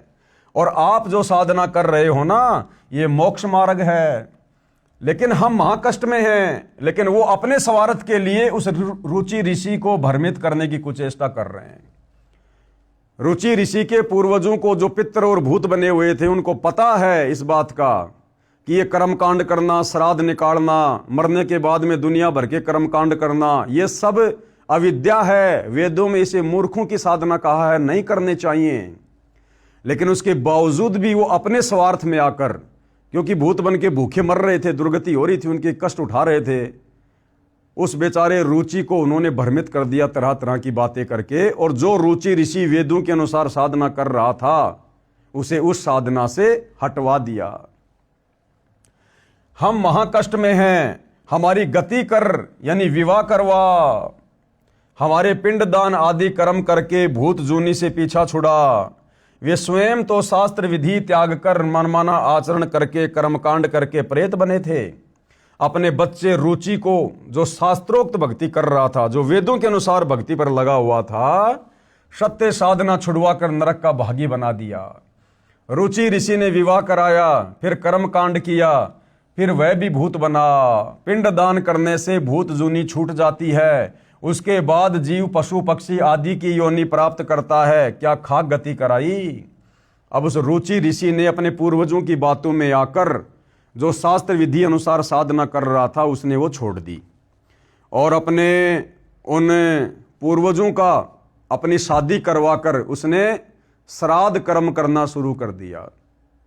और अंत में मरने के बाद में वो रुचि ऋषि भी अपने पूर्वजों के पास चला गया, क्योंकि गीता जी अध्याय 9 श्लोक नंबर 25 हमें यही तो समझा रही है कि भैया पितृ पूजने वाले पितरों के पास जाएंगे, भूत पूजने वाले भूत बनेंगे, और देवताओं की पूजा करने वाले देवताओं के लोक में जाएंगे। तो गति कहां से हुई? तो अंत में रुचि ऋषि ने भी अपनी दुर्गति करवाई, जो बेचारा शास्त्रों के अनुसार सत भक्ति पर लगा हुआ था। और फिर गुरुदेव कहते हैं कि मान लो रुचि ऋषि ने वो शास्त्र विधि वाली साधना त्याग कर अपने पूर्वजों के बहकावे में आकर डर के मारे उसने शादी करवा कर और वो पाखंड वाली साधना शुरू कर दी, भूत पूजा शुरू कर दी, श्राद्ध निकालने शुरू कर दिए। अब गुरुदेव कह रहे हैं कि पिंड दान करने से उसके पूर्वजों की भूत योनि तो छूट गई, क्योंकि पिंड दान करने से भूत योनि छूट जाती है। लेकिन गति कहां हुई? वो भूत योनि यदि उसके पूर्वजों की छूट गई तो अगली योनि उनको गधे की मिल जाएगी, सुअर की मिल जाएगी, कुत्ते की मिल जाएगी, गंदी नाली के कीड़ों की मिल जाएगी, क्योंकि लक 84 भोगनी पड़ेगी। तो कहां उनकी मुक्ति हुई? वो कष्ट तो ज्यों का त्यों। अगर भूत योनि का कष्ट छूट गया तो गधे की योनि में कष्ट उठाएगा, किसी कुम्हार के नीचे आएगा, 2.5 मन का बोरा सारा दिन उसकी कमर पर रहेगा, नहीं चलेगा तो डंडे खाएगा, कमर पे जख्म हो जाएगा और जख्म को फिर कौवा नोच नोच के खाएगा। तो दुर्गति तो ज्यों की त्यों। तो भाई शास्त्र विधि को त्याग कर मनमानी साधना पूजा पाठ करने से, देवी देवताओं की पूजा करने से, श्राद्ध निकालने से, पिंड दान करने से, 12वीं 6 माही 13वीं बरसी आदि मनाने से, तीर्थों पर जाने से, धाम पूजने से भैया मुक्ति नहीं है, मोक्ष नहीं है, जीव की दुर्गति समाप्त नहीं हो सकती। आदरणीय गरीबदास जी क्या कहते हैं?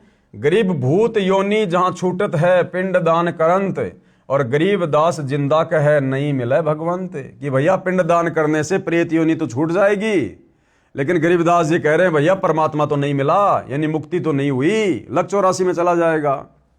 अर्थात संत गरीबदास जी ने सूक्ष्म वेद में बताया है कि पिंड दान करने से भूत योनि छूट जाती है, परमात्मा प्राप्ति नहीं होती। परमात्मा प्राप्ति होगी शास्त्रों के अनुसार सच्चे सतगुरु तत्वदर्शी संत से उपदेश लेकर आजीवन मर्यादा में रहकर सत भक्ति करने से, जो तत्वदर्शी संत वर्तमान में सतगुरु रामपाल जी के रूप में धरती पर प्रकट हैं। भूत पितर योनि छूट गई, फिर कुत्ता या गधा बन गया, क्या खाक गति हुई। गीता अध्याय 9 श्लोक 25 में भी ये तो यही स्पष्ट है। अब ये गीता अध्याय 9 श्लोक 25 क्या कह रहा है? गीता अध्याय 9 श्लोक 25, देवताओं को पूजने वाले देवताओं को प्राप्त होते हैं, पितरों को पूजने वाले पितरों को प्राप्त होते हैं। अब रुचि ऋषि ने श्राद्ध निकालकर अपने उन पूर्वजों की जो पितर बने हुए थे उनकी पूजा करनी शुरू कर दी, और मरने के बाद फिर वो कहां जाएगा? अपने उन्हीं पितरों के पास जाएगा। तो क्या खाक सुख प्राप्त करेगा जब वो पितर पहले से दुखी थे, महाकष्ट में थे। अब वो रोची ऋषि भी पितर बनकर अपने उन्हीं पूर्वजों के पास जाएगा, उस पितृलोक में जाएगा, और वो भी ऐसे ही अपने उन पूर्वजों की तरह कष्ट उठाएगा। देवताओं को पूजने वाले देवताओं को प्राप्त होते हैं, पितरों को पूजने वाले पितरों को प्राप्त होते हैं, भूतों को पूजने वाले भूतों को प्राप्त होते हैं। श्राद्ध निकालना यानी भूत पूजा, यानी भूत बनते हैं। और मेरा कौन? गीता का ज्ञान देने वाला ब्रह्म कह रहा है, गीता ज्ञान दाता का पूजन करने वाले मुझको प्राप्त होते हैं। ये कहा रहता है ब्रह्मलोक में, और ब्रह्मलोक में गया हुआ साधक भी पुनरावृत्ति में है, जन्म और मरण में है, पूर्ण मुक्ति नहीं है। इसलिए शास्त्र विधि अनुसार भक्ति करना लाभदायक है।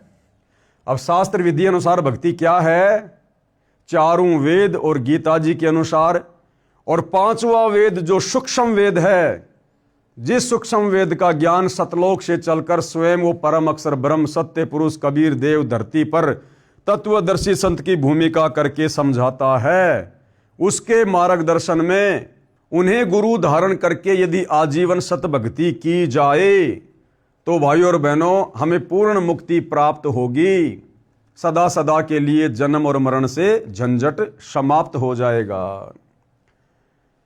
गीता अध्याय 17 के ही श्लोक 5 और 6 में स्पष्ट कर दिया है कि जो शास्त्र विधि से रहित मनमाना आचरण करते हुए घोर तप को तपते हैं, ये तथा उपरोक्त अन्य देवताओं यानी रजगुण ब्रह्मा जी, सतगुण विष्णु जी तथा तमगुण शिव जी तथा अन्य देवी देवताओं की पूजा करने वाले भूत व प्रेत पूजा, श्राद्ध आदि कर्मकांड करना भूत व प्रेत पूजा है। जो ऐसा करते हैं तथा जो यक्ष व राक्षसों की पूजा करते हैं, वे शरीर में स्थित भूतगणों को, जो कमलों में विराजमान शक्तियां हैं, उनको और अंतःकरण में स्थित मुझको यानी गीता ज्ञान दाता को दुखी करने वाले हैं। उन अज्ञानियों को असुर स्वभाव के जान, यानी क्लियर कर दिया भाइयों और बहनों। इस पूरी पृथ्वी पर वर्तमान में जो व्यक्ति सतगुरु रामपाल जी को सतगुरु धारण करके पांचवें वेद सूक्ष्म वेद के अनुसार भक्ति साधना नहीं कर रहा है, वो व्यक्ति अन्य चाहे कोई भी पूजा पाठ कर रहा है, चाहे ब्रह्मा विष्णु महेश की, चाहे काल ब्रह्म की, चाहे दुर्गा की, चाहे देवी देवताओं की, वो कोई भी भक्ति कर रहा है, वो व्यक्ति असुर स्वभाव को धारण किया हुआ मनुष्यों में नीच दूषित कर्म करने वाला मूर्ख व्यक्ति है। ये गीता जी कह रही है, गीता जी। और ये गीता का ज्ञान देने वाला काल ब्रह्म कह रहा है कि उन अज्ञानियों को, जो तत्वदर्शी संत की शरण में आकर भक्ति नहीं करता, बाकी मनमानी साधना करता है, उन अज्ञानियों को असुर स्वभाव के जान यानी राक्षस प्रवृत्ति का जान, उनको वो कब क्या कांड कर देंगे, कब उनके मन में क्या छल बल आ जाएगा, कोई भरोसा नहीं है, क्योंकि उनके ऊपर कोई कंट्रोल नहीं होता है। गीता अध्याय 16 श्लोक 17 व 20 में आप जी ने इसी विषय को पढ़ा। कहा है कि जो शास्त्र विधि रहित पूजन करते हैं, वे अपने शरीर में तथा दूसरों के शरीर में स्थित मुझ गीता ज्ञान दाता से द्वेष करने वाले हैं, क्योंकि वे अन्य देवताओं की पूजा करते हैं। गीता ज्ञान दाता यानी काल ब्रह्म की पूजा नहीं करते, इसलिए द्वेष करने वाले कहा है। अब किसी बच्चे को पढ़ाए लिखाए पालन पोषण करे उसके माता पिता, और वो बच्चा ज़्यादा बात माने अपने पड़ोसियों की, तो माता पिता ऑटोमेटिक उस बच्चे से दुखी होते हैं। तो इसी प्रकार इस 21 ब्रह्मांड का पिता, 21 ब्रह्मांड का जनक, यहाँ का नकली भगवान ये काल ब्रह्म है। और काल ब्रह्म के अंतर्गत हम जितने भी प्राणी हैं, यदि हम उसकी भक्ति साधना नहीं करते हैं और बाकी अन्य देवी देवताओं की भक्ति करते हैं, तो हम उस काल ब्रह्म को दुखी कर रहे हैं, हम उससे द्वेष करने वालों की श्रेणी में हैं।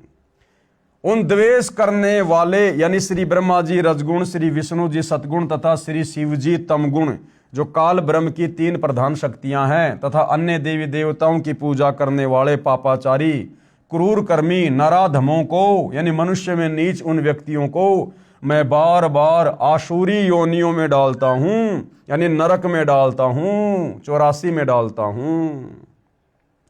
तो देख लो भाइयों और बहनों, ये पवित्र गीता जी, ये पवित्र शास्त्र देवी देवताओं की पूजा करने वालों के विषय में, ब्रह्मा विष्णु महेश की पूजा करने वालों के विषय में क्या दिशा निर्देश दे रहा है। ये श्लोक सतगुरु रामपाल जी ने नहीं लिखे भाई।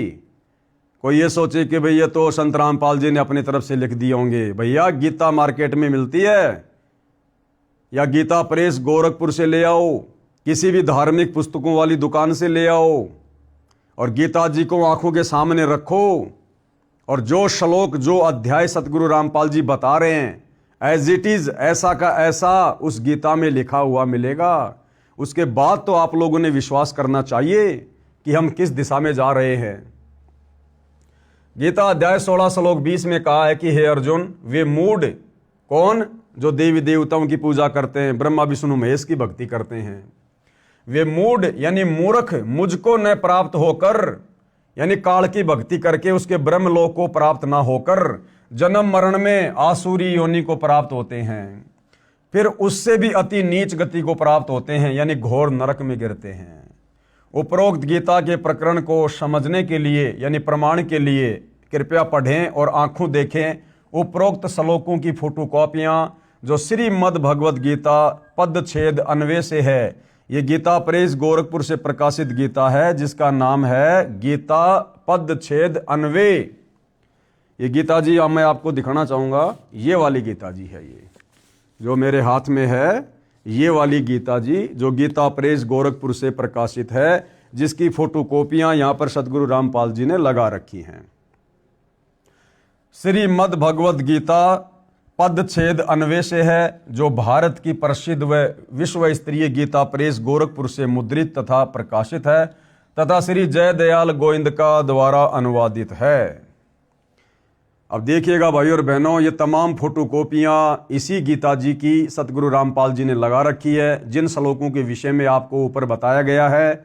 अब आप जब अपनी आंखों से देखेंगे तो आप भाई बहनों को विश्वास होगा कि वास्तव में हमारे धर्म की पवित्र पुस्तकें भक्ति और भगवान के विषय में क्या दिशा निर्देश दे रही हैं, और हमारे जितने भी आचार्य शंकराचार्य धर्मगुरु हैं, इन लोगों ने अपनी अज्ञानता के चलते इन धर्मशास्त्रों को तत्वदर्शी संत के तत्व ज्ञान के अभाव में अच्छे से ना समझकर आम समाज में क्या शास्त्र विरुद्ध घटिया साधना प्रचलित करवा दी है।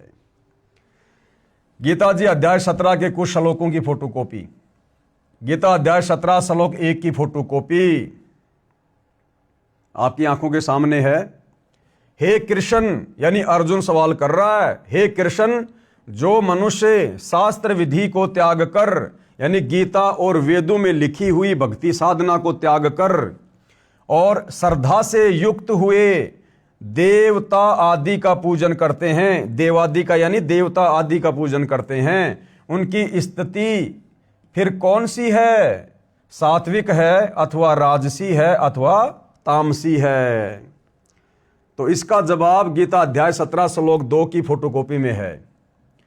मनुष्यों की वह शास्त्रीय संस्कारों से रहित केवल स्वभाव से उत्पन्न श्रद्धा सात्विकी और राजसी तथा तामसी ऐसे तीनों प्रकार की ही होती है। उसको तू मुझसे सुन कि ध्यान दे, अब मैं तुझे बताता हूं। तो गीता अध्याय 17 श्लोक 3 में बता रहा है, ये संस्कृत आप जी की आंखों के सामने है। हे भारत यानी हे अर्जुन, सभी मनुष्यों की श्रद्धा उनके अंतःकरण के अनुरूप होती है, यानी जिसको जैसा ज्ञान होता है अध्यात्म के विषय में, उसकी श्रद्धा उस इष्ट के प्रति वैसी ही होती है। यह पुरुष श्रद्धामय है, इसलिए जो पुरुष जैसी श्रद्धा वाला है वह स्वयं भी वही है। गीता अध्याय 17 श्लोक 4 की फोटोकॉपी संस्कृत में श्लोक आप जियों के सामने है।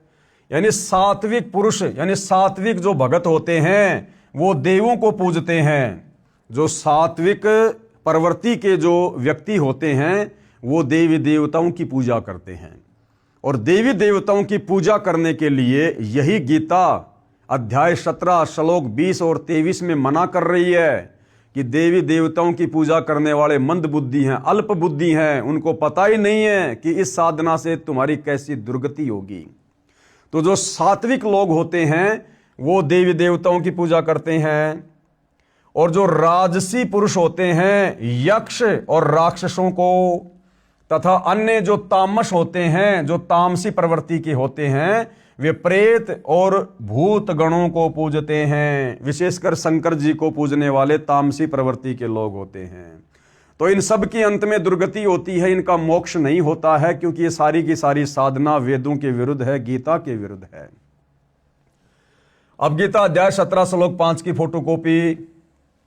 अब ये काल ब्रह्म क्या कह रहा है कि इस प्रकार की आदि अधूरी ओछी साधना करने के चलते फिर अंत में उनके साथ में क्या बनती है, मैं उनको किन किन योनियों में डालता हूं।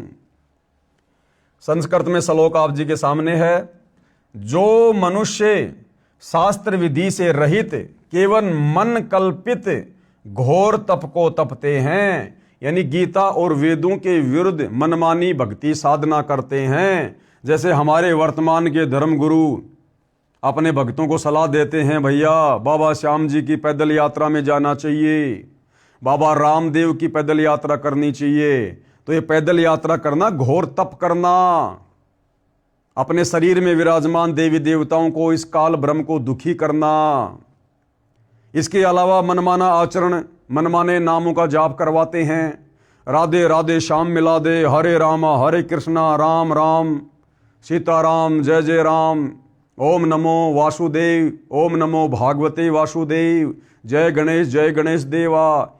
यानी ये दुनिया भर के जो नाम मंत्र हैं इन्होंने बना रखे हैं, ये मन कल्पित मनमाना आचरण है। गीता और चारों वेदों में कहीं भी राधे राधे श्याम मिला दे, राम राम जय जय राम, श्री राम की पूजा, श्री कृष्ण की पूजा, बुद्ध की पूजा, अन्य अवतारों की पूजा, ब्रह्मा विष्णु महेश की पूजा, देवी देवताओं की पूजा बिल्कुल मना है। अरे विचार करने की बात है, लंका के राजा रावण ने अपनी सिद्धि शक्ति से अपनी सेना को आकाश में उड़ाकर देवलोक पर स्वर्ग में धावा बोल दिया, आक्रमण कर दिया, और देवताओं के राजा इंद्र को हरा दिया। इंद्र अपनी गद्दी छोड़कर, इंद्रासन छोड़कर जंगलों में भाग गया, और रावण ने 33 करोड़ देवी देवताओं को बंदी बनाकर अपनी कैद में डाल रखा था। जिन देवी देवताओं की हमारे से हमारे धर्मगुरु पूजा करवाते हैं, जब वो देवी देवता बेचारे खुद ही लाचार और बेबस पड़े हुए थे रावण की जेल में, उनकी भक्ति साधना करने से हमें भला कैसे मुक्ति मिलेगी। इसलिए ये पवित्र ग्रंथ गीता जी अध्याय 17 श्लोक 20 और 23 में, अध्याय 7 श्लोक 12 से 15 में ब्रह्मा विष्णु महेश और अन्य तमाम देवी देवताओं की भक्ति साधना करने के लिए मना करता है। जो मनुष्य शास्त्र विधि से रहित केवल मन कल्पित घोर तप को तपते हैं, दंभ और अहंकार से युक्त एवं कामना, आसक्त और बल के अभिमान से भी युक्त हैं, यानी हर प्रकार से उनमें मान बढ़ाई, राग द्वेष ईर्ष्या अहंकार समाया हुआ होता है। गीता अध्याय 17 श्लोक 6 की फोटोकॉपी। शरीर रूप से स्थित भूत समुदाय को, शरीर रूप से स्थित भूत समुदाय यानी हमारे शरीर में जो कमल चक्कर बने हुए हैं, उनमें जिन जिन उन प्रधान देवी देवताओं का वास है, जैसे स्वाद कमल में ब्रह्मा और सावित्री जी का वास है, मूल कमल में गणेश जी का वास है, नाभि कमल में श्री विष्णु और लक्ष्मी जी का वास है, कंठ कमल में दुर्गा देवी का वास है, हृदय कमल में शंकर और पार्वती का वास है। तो यहाँ गीता ज्ञान देने वाला ये भगवान क्या कह रहा है कि ये जो देवी देवताओं की पूजा करते हैं, ब्रह्मा विष्णु महेश की पूजा करते हैं, मन कल्पित मनमाना आचरण करते हैं, घोर ये तप करते हैं, पाखंड पूजा करते हैं, तो गीता ज्ञान देने वाला कह रहा है कि भैया ऐसे भगत, ऐसे श्रद्धालु इस शरीर में विराजमान भूत गणों को, भूत यानी भूत वैसे भगवानों को भी कहा जाता है, तो ये जितने भी जो प्रधान देवी देवता हमारे शरीर में बने इन कमल चक्रों में बैठे हैं, तो गीता ज्ञानदाता कह रहा कि उनको भी दुखी करते हैं।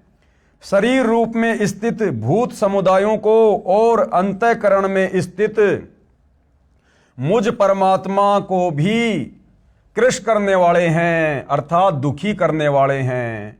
उन अज्ञानियों को तू आसुर स्वभाव वाले जान, यानी उन अज्ञानियों को, उन मंद बुद्धियों को जो ये पाखंड पूजा करते हैं, गीता वेदों की विपरीत पूजा करते हैं, मन माने मंत्रों का जाप करते हैं, घोर तप करते हैं, कहते हैं तू उनको आसुर यानी राक्षस स्वभाव के जान। राक्षस स्वभाव के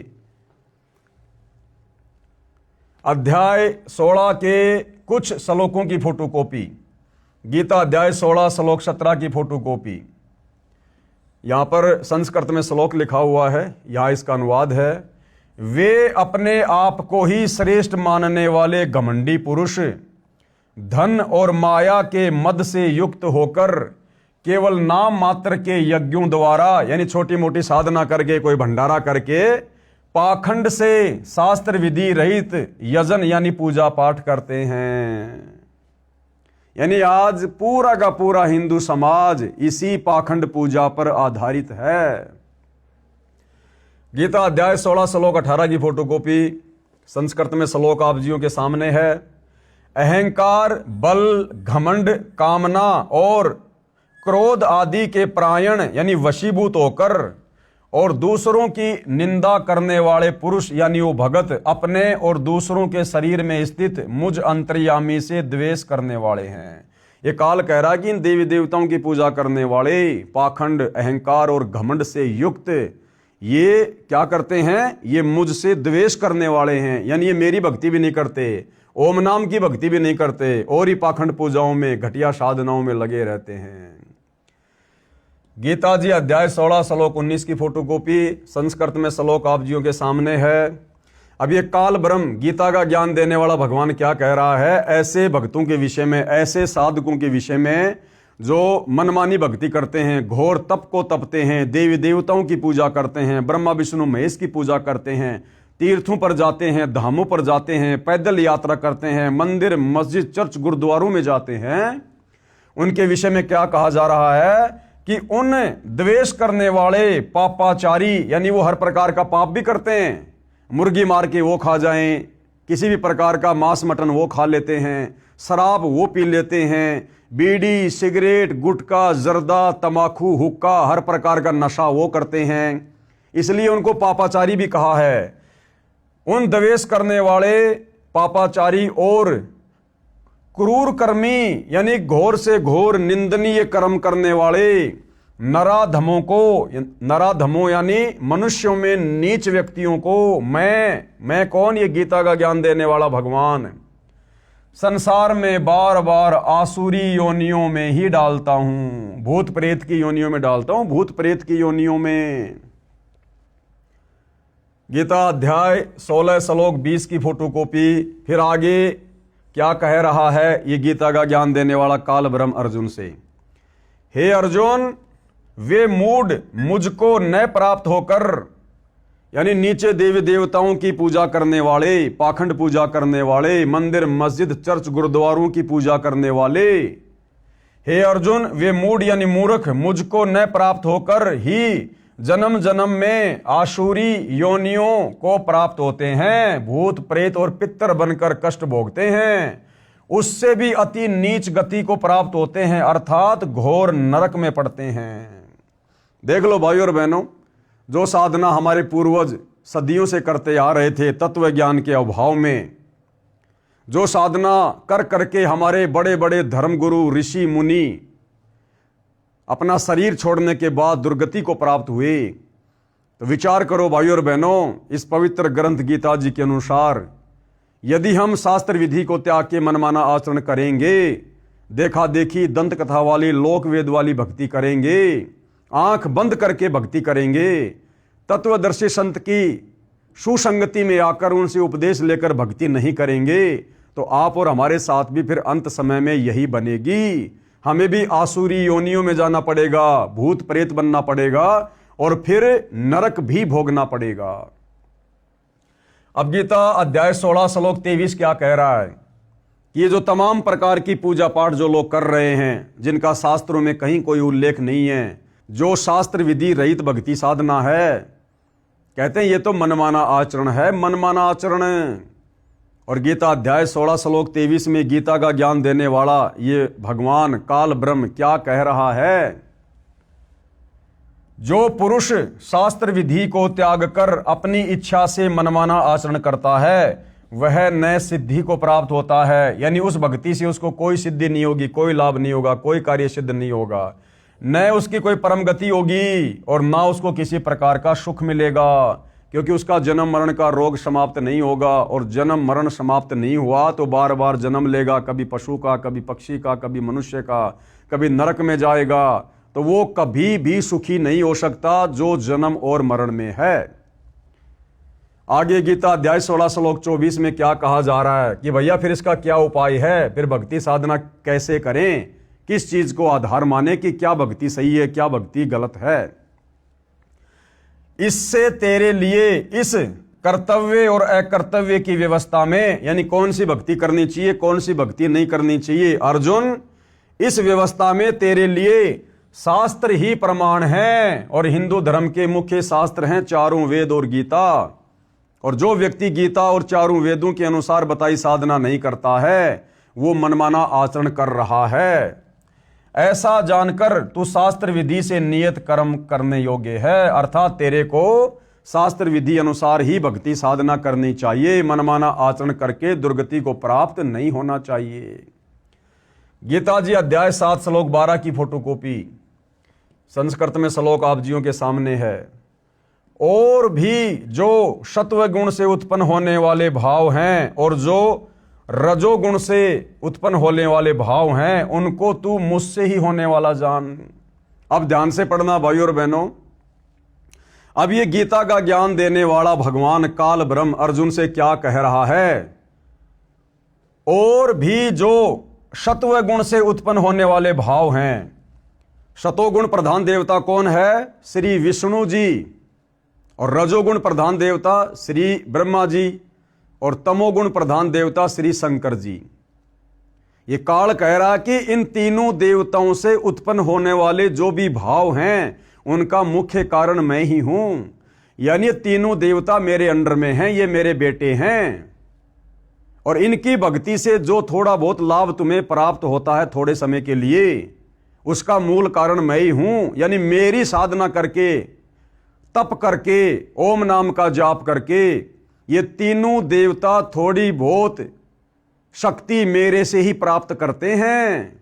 इसलिए इन तीनों देवताओं की और अन्य देवी देवताओं की भक्ति करने वाला कभी भी परम सुख और परम शांति को प्राप्त नहीं हो सकता। यानी मूल कारण 21 ब्रह्मांड में, ये 21 ब्रह्मांड का नकली भगवान, गीता का ज्ञान देने वाला भगवान, ये काल ब्रह्म है। बाकी सब इसके नीचे हैं, सब इसके कंट्रोल में हैं, सब इसके अंडर में हैं।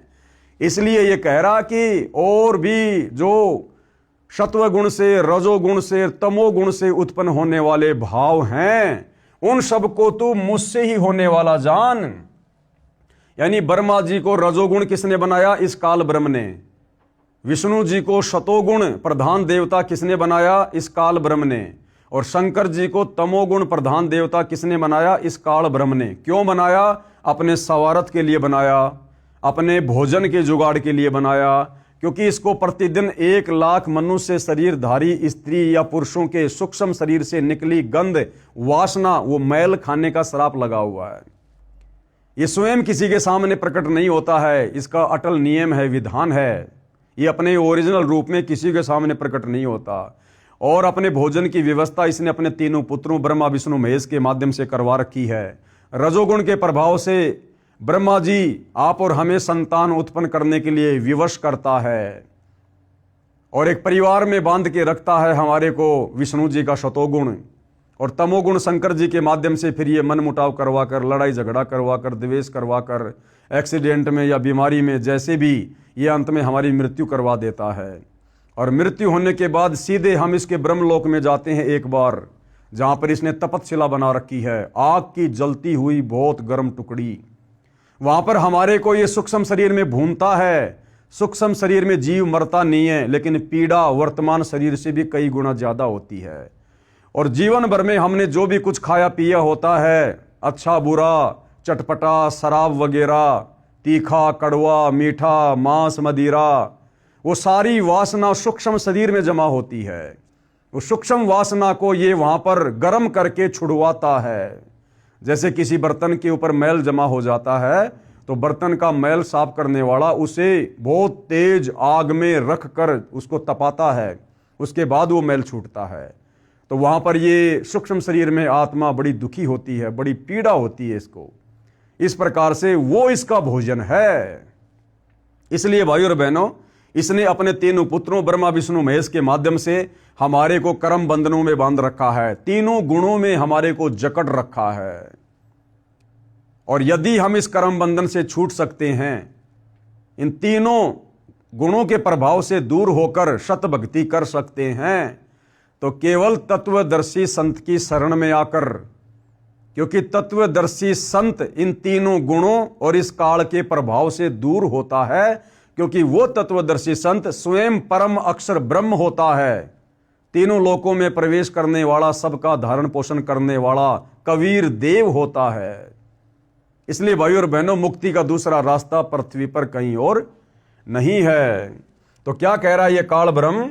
और भी जो सत्व गुण से उत्पन्न होने वाले भाव हैं और जो रजोगुण से, उन सबको तू मुझसे ही होने वाला जान कि इन तीनों देवता ब्रह्मा विष्णु महेश का आदि कारण मैं ही हूं, ऐसा जान।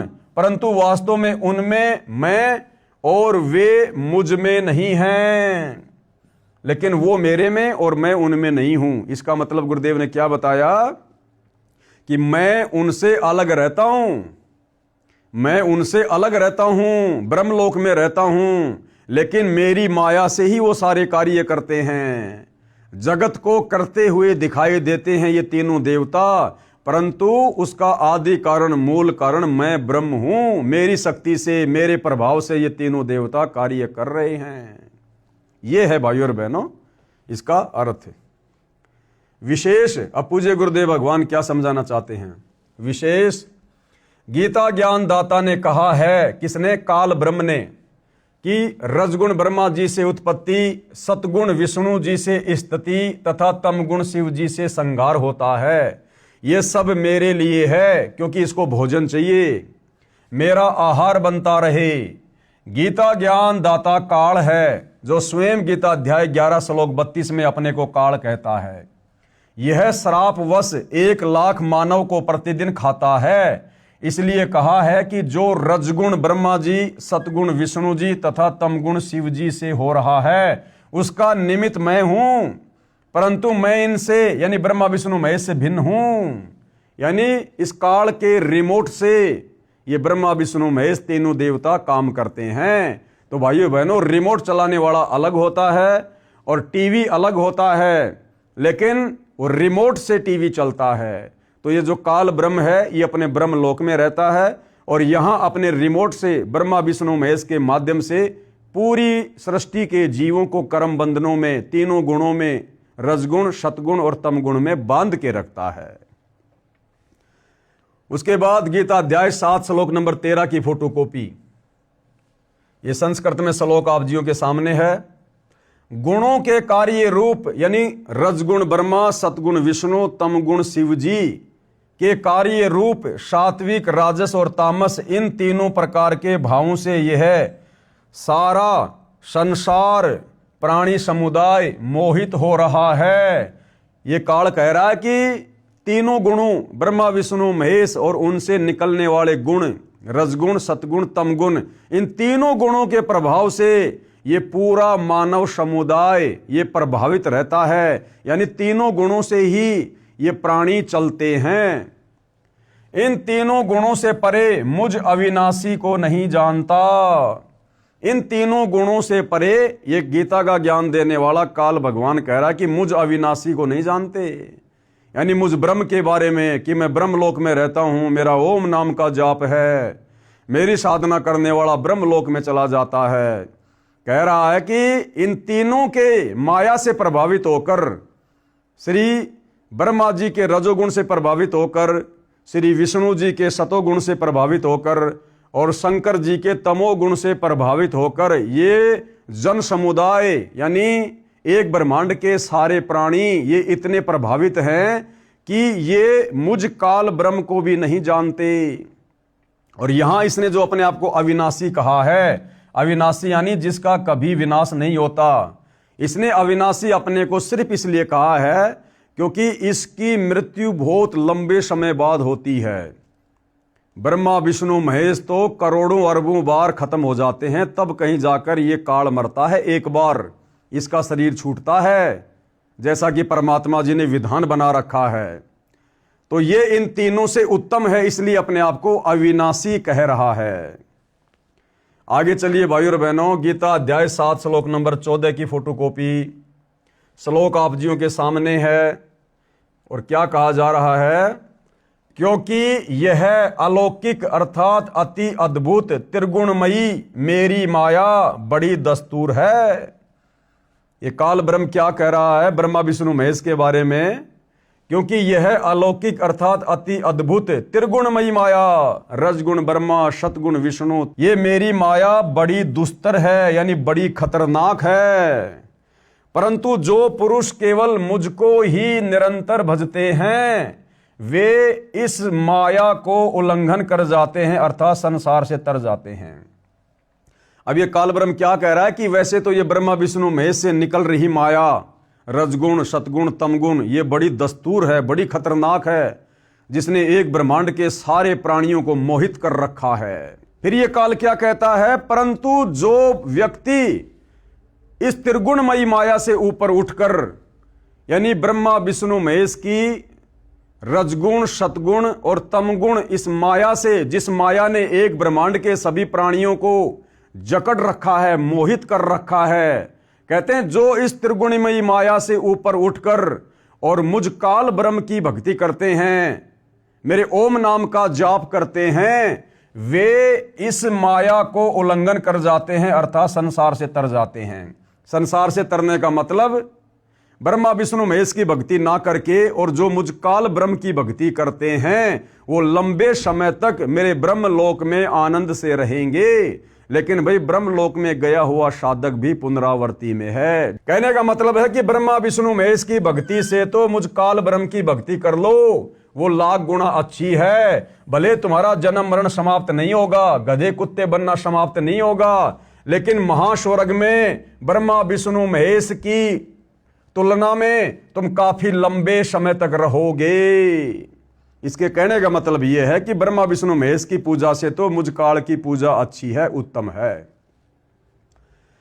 फिर गीता अध्याय 7 श्लोक 15, यहां ये काल ब्रह्म गीता का ज्ञान देने वाला, जो ये प्राणी समुदाय केवल ब्रह्मा विष्णु महेश की इन तीनों गुणों की भक्ति पर आधारित है, ये गीता का ज्ञान देने वाला भगवान काल ब्रह्म ऐसे भक्तों को 4 गालियां दे रहा है, 4 गालियां, जो केवल ब्रह्मा विष्णु महेश तक की भक्ति पर सीमित हैं, जो इस काल की भक्ति भी नहीं करते। माया के द्वारा जिनका ज्ञान हरा जा चुका है, कौन सी माया के द्वारा? रजगुण ब्रह्मा के द्वारा, सतगुण विष्णु के द्वारा, तमगुण शिव जी के द्वारा। माया के द्वारा जिनका ज्ञान हरा जा चुका है, ऐसे आसुर स्वभाव को धारण किए हुए यानी राक्षस प्रवृत्ति के लोग, मनुष्यों में नीच यानी इंसानों में घटिया कर्म करने वाले, दूषित कर्म करने वाले, मूढ़ लोग यानी मूर्ख लोग, मुझको यानी काल ब्रह्म कह रहा है कि मुझको नहीं भजते, कि तत्व ज्ञान के अभाव में, सत्य ज्ञान के अभाव में ये ब्रह्मा विष्णु महेश तक की पूजा करने वाले मूर्ख लोग, मूढ़ लोग, मनुष्यों में नीच दूषित कर्म करने वाले, राक्षस स्वभाव को धारण किए हुए लोग मुझ काल ब्रह्म की पूजा भी नहीं करते। इसलिए ये यहाँ पर दुखी हो रहा है, परेशान हो रहा है कि ये पूरी की पूरी दुनिया केवल ब्रह्मा विष्णु महेश को ही परमात्मा मान के पूज रही है, जबकि इस दुनिया को ये नहीं पता कि ब्रह्मा विष्णु महेश का रिमोट भी मुझ काल के हाथ में है।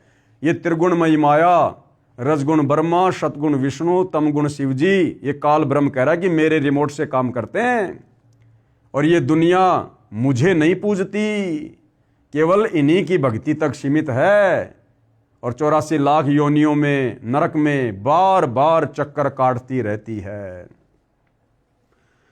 आगे भाइयों और बहनों, विशेष इस गीता अध्याय 7 श्लोक 15 में स्पष्ट किया है कि जिन साधकों की आस्था रजगुण ब्रह्मा जी, सतगुण विष्णु जी तथा तमगुण शिव जी में अति दृढ़ है तथा जिनका ज्ञान लोक वेद दंत कथाओं के आधार से इस त्रिगुणमयी माया के द्वारा हरा जा चुका है, वे इन्हीं तीनों प्रधान देवताओं व अन्य देवताओं की भक्ति पर दृढ़ हैं। इनसे ऊपर मुझे यानी गीता ज्ञानदाता को नहीं भजते, नहीं पूजते। ऐसे व्यक्ति राक्षस स्वभाव को धारण किए हुए मनुष्यों में नीच, नराधमा, दूषित कर्म करने वाले मूर्ख हैं। वे मुझको यानी गीता ज्ञान देने वाले काल ब्रह्म को भी नहीं पूजते, नहीं भजते। स्पष्ट कर दिया भाई और बहनों इस पवित्र ग्रंथ ने। फिर गीता अध्याय 7 श्लोक 20 की फोटोकॉपी संस्कृत में श्लोक आप जियों के सामने है।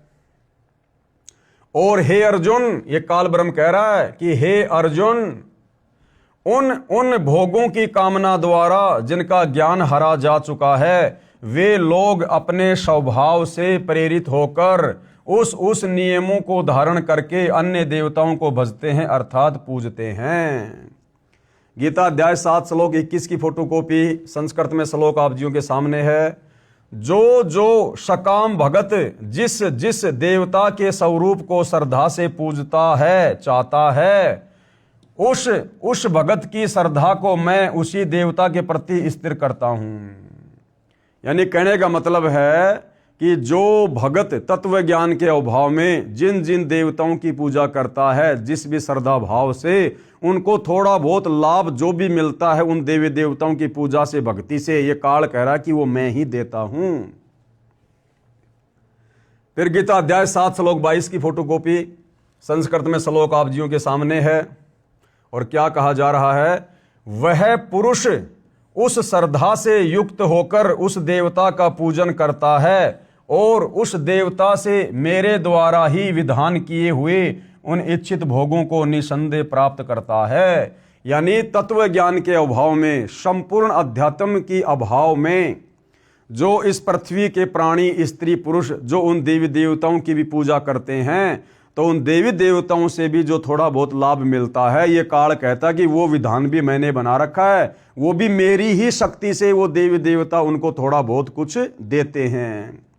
जैसे स्टेट का मुख्य राजा होता है, मुख्यमंत्री, और कोई व्यक्ति यदि किसी सरपंच से लाभ लेने की कोशिश करता है, सरपंच के ही गुणगान करता है, तो सरपंच यदि थोड़ा बहुत उसको लाभ दे भी देता है, तो वो लाभ उस स्टेट के मुख्यमंत्री से ही जानो, क्योंकि सरपंच को जो शक्ति मिली है वो स्टेट के मुख्यमंत्री से ही मिली हुई है। तो देवी देवताओं की पूजा करने वाले को जो थोड़े बहुत लाभ होते हैं, वो देवी देवता नहीं बल्कि इस काल ब्रह्म की शक्ति से ही मिलता है। गीता अध्याय 7 श्लोक 23 की फोटोकॉपी संस्कृत में श्लोक आप जियों के सामने है। परंतु उन अल्प बुद्धि वालों का वह फल नाशवान है। परंतु उन अल्प बुद्धि वालों का, कौन अल्प बुद्धि वाले? जिनके विषय में गीता ज्ञान देने वाला काल ब्रह्म गीता अध्याय 17 श्लोक 20 और 23 में कह रहा है कि जो देवी देवताओं की पूजा करते हैं वो तो अल्प बुद्धि वाले हैं, मंद बुद्धि वाले हैं। तो काल क्या कह रहा है देवी देवताओं के पुजारियों के विषय में? परंतु उन अल्प बुद्धि वालों का वह फल नाशवान है। यानी थोड़ी बहुत साधना करके देवी देवताओं की जो फल प्राप्त करते हैं वो तो नाशवान है, यानी मुक्ति नहीं है। 84 में जाना पड़ेगा, नरक भोगना पड़ेगा, गधे कुत्ते सूअर की योनि में कष्ट उठाना पड़ेगा। तथा वे देवताओं को पूजने वाले देवताओं को प्राप्त होते हैं, यानी देवताओं के लोक में चले जाएंगे। जो देवताओं की पूजा करते हैं वहां उनके नौकर लगेंगे। और मेरे भगत चाहे जैसे भी भजें अंत में मुझको ही प्राप्त होते हैं। और ओम नाम की साधना करने वाले, ये काल ब्रह्म कह रहा है कि वो मेरे ब्रह्म लोक में आ जाएंगे। लेकिन फिर गीता अध्याय 8 श्लोक नंबर 16 में कह रहा है कि ब्रह्म लोक पर्यंत सर्वलोक पुनरावर्ती में है, यानी ब्रह्म लोक में गए हुए भगत भी जन्म और मरण में है, पूर्ण मुक्ति नहीं है। पूर्ण मुक्ति तो केवल परम अक्षर ब्रह्म की साधना करनी पड़ेगी, तत्वदर्शी संत से लेकर। गीता अध्याय 9 श्लोक 25 की फोटोकॉपी श्लोक आप जियों के सामने है। देवताओं को पूजने वाले देवताओं को प्राप्त होते हैं, यानी देवताओं के लोक में चले जाएंगे, वहां उनके नौकर बन जाएंगे और फिर वो देवता उनका मिसयूज करेंगे। मिसयूज जैसे इंद्र की भक्ति करके इंद्र के लोक में चले जाते हैं। अब इंद्र ने क्या किया, जब विश्वामित्र तप करने लगा तो इंद्र ने अपनी नौकरानी को भेज दिया उसके तप को खंड करने के लिए। मार्कंडे ऋषि जब तप करने लगा तो इंद्र ने अपनी खुद की पत्नी को भी मार्कंडे ऋषि के सामने नंगा करके प्रस्तुत कर दिया। इतना गिरा हुआ चरित्र हमारे इन देवताओं का है, जिनकी भक्ति करने के लिए गीता अध्याय 17 श्लोक 20 और 23 में काल ब्रह्म मना कर रहा है। देवताओं को पूजने वाले देवताओं को प्राप्त होते हैं, पितरों को पूजने वाले पितरों को प्राप्त होते हैं, और भूतों को पूजने वाले, यानी श्राद्ध निकालना भूत पूजा में आता है, भूतों को पूजने वाले भूतों को प्राप्त होते हैं, और मेरा पूजन करने वाला भगत मुझको ही प्राप्त होता है। यानी काल ब्रह्म कह रहा है कि मेरी ओम नाम की साधना करने वाला मुझे प्राप्त होता है, ब्रह्मलोक में आ जाता है। इसलिए मेरे भक्तों का पुनर्जन्म नहीं होता। ये यहां पर भाई और बहनों अनुवादकर्ता की गलती है, इसका अनुवाद गलत किया हुआ है। ये आपको पहले भी गुरुदेव भगवान के कर कमल से लिखित शुद्ध अनुवाद बता दिया गया था, आगे भी परमात्मा दया करेंगे तो आप जियों को समझाया जाएगा।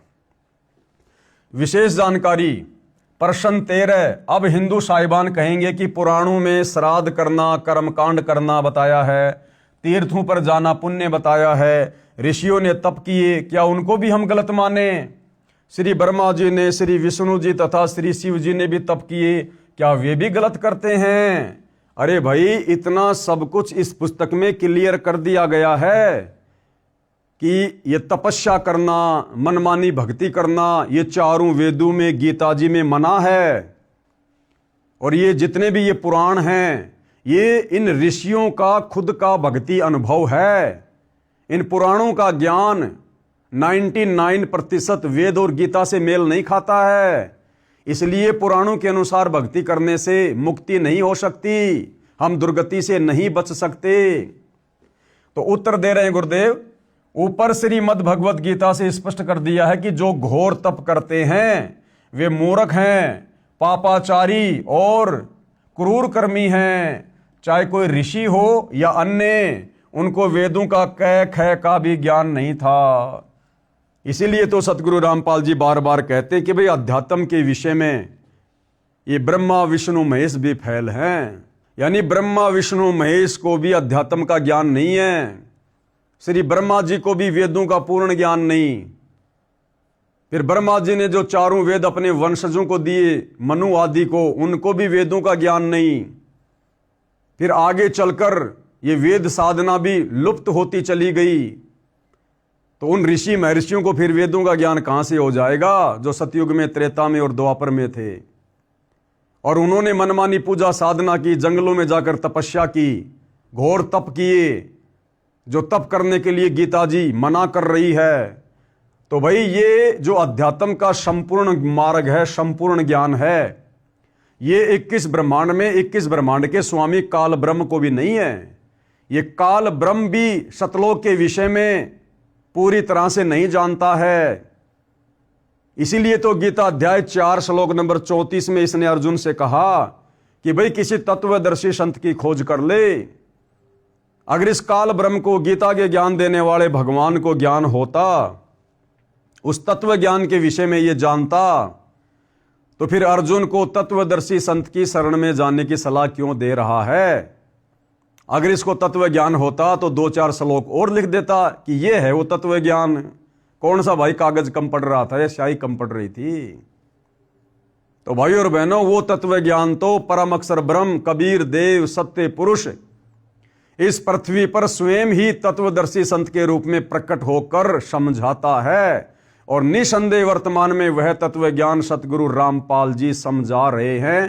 तभी तो इतने प्रमाण हिंदू समाज को समझाने के लिए इस पवित्र पुस्तक में डाल रखा है।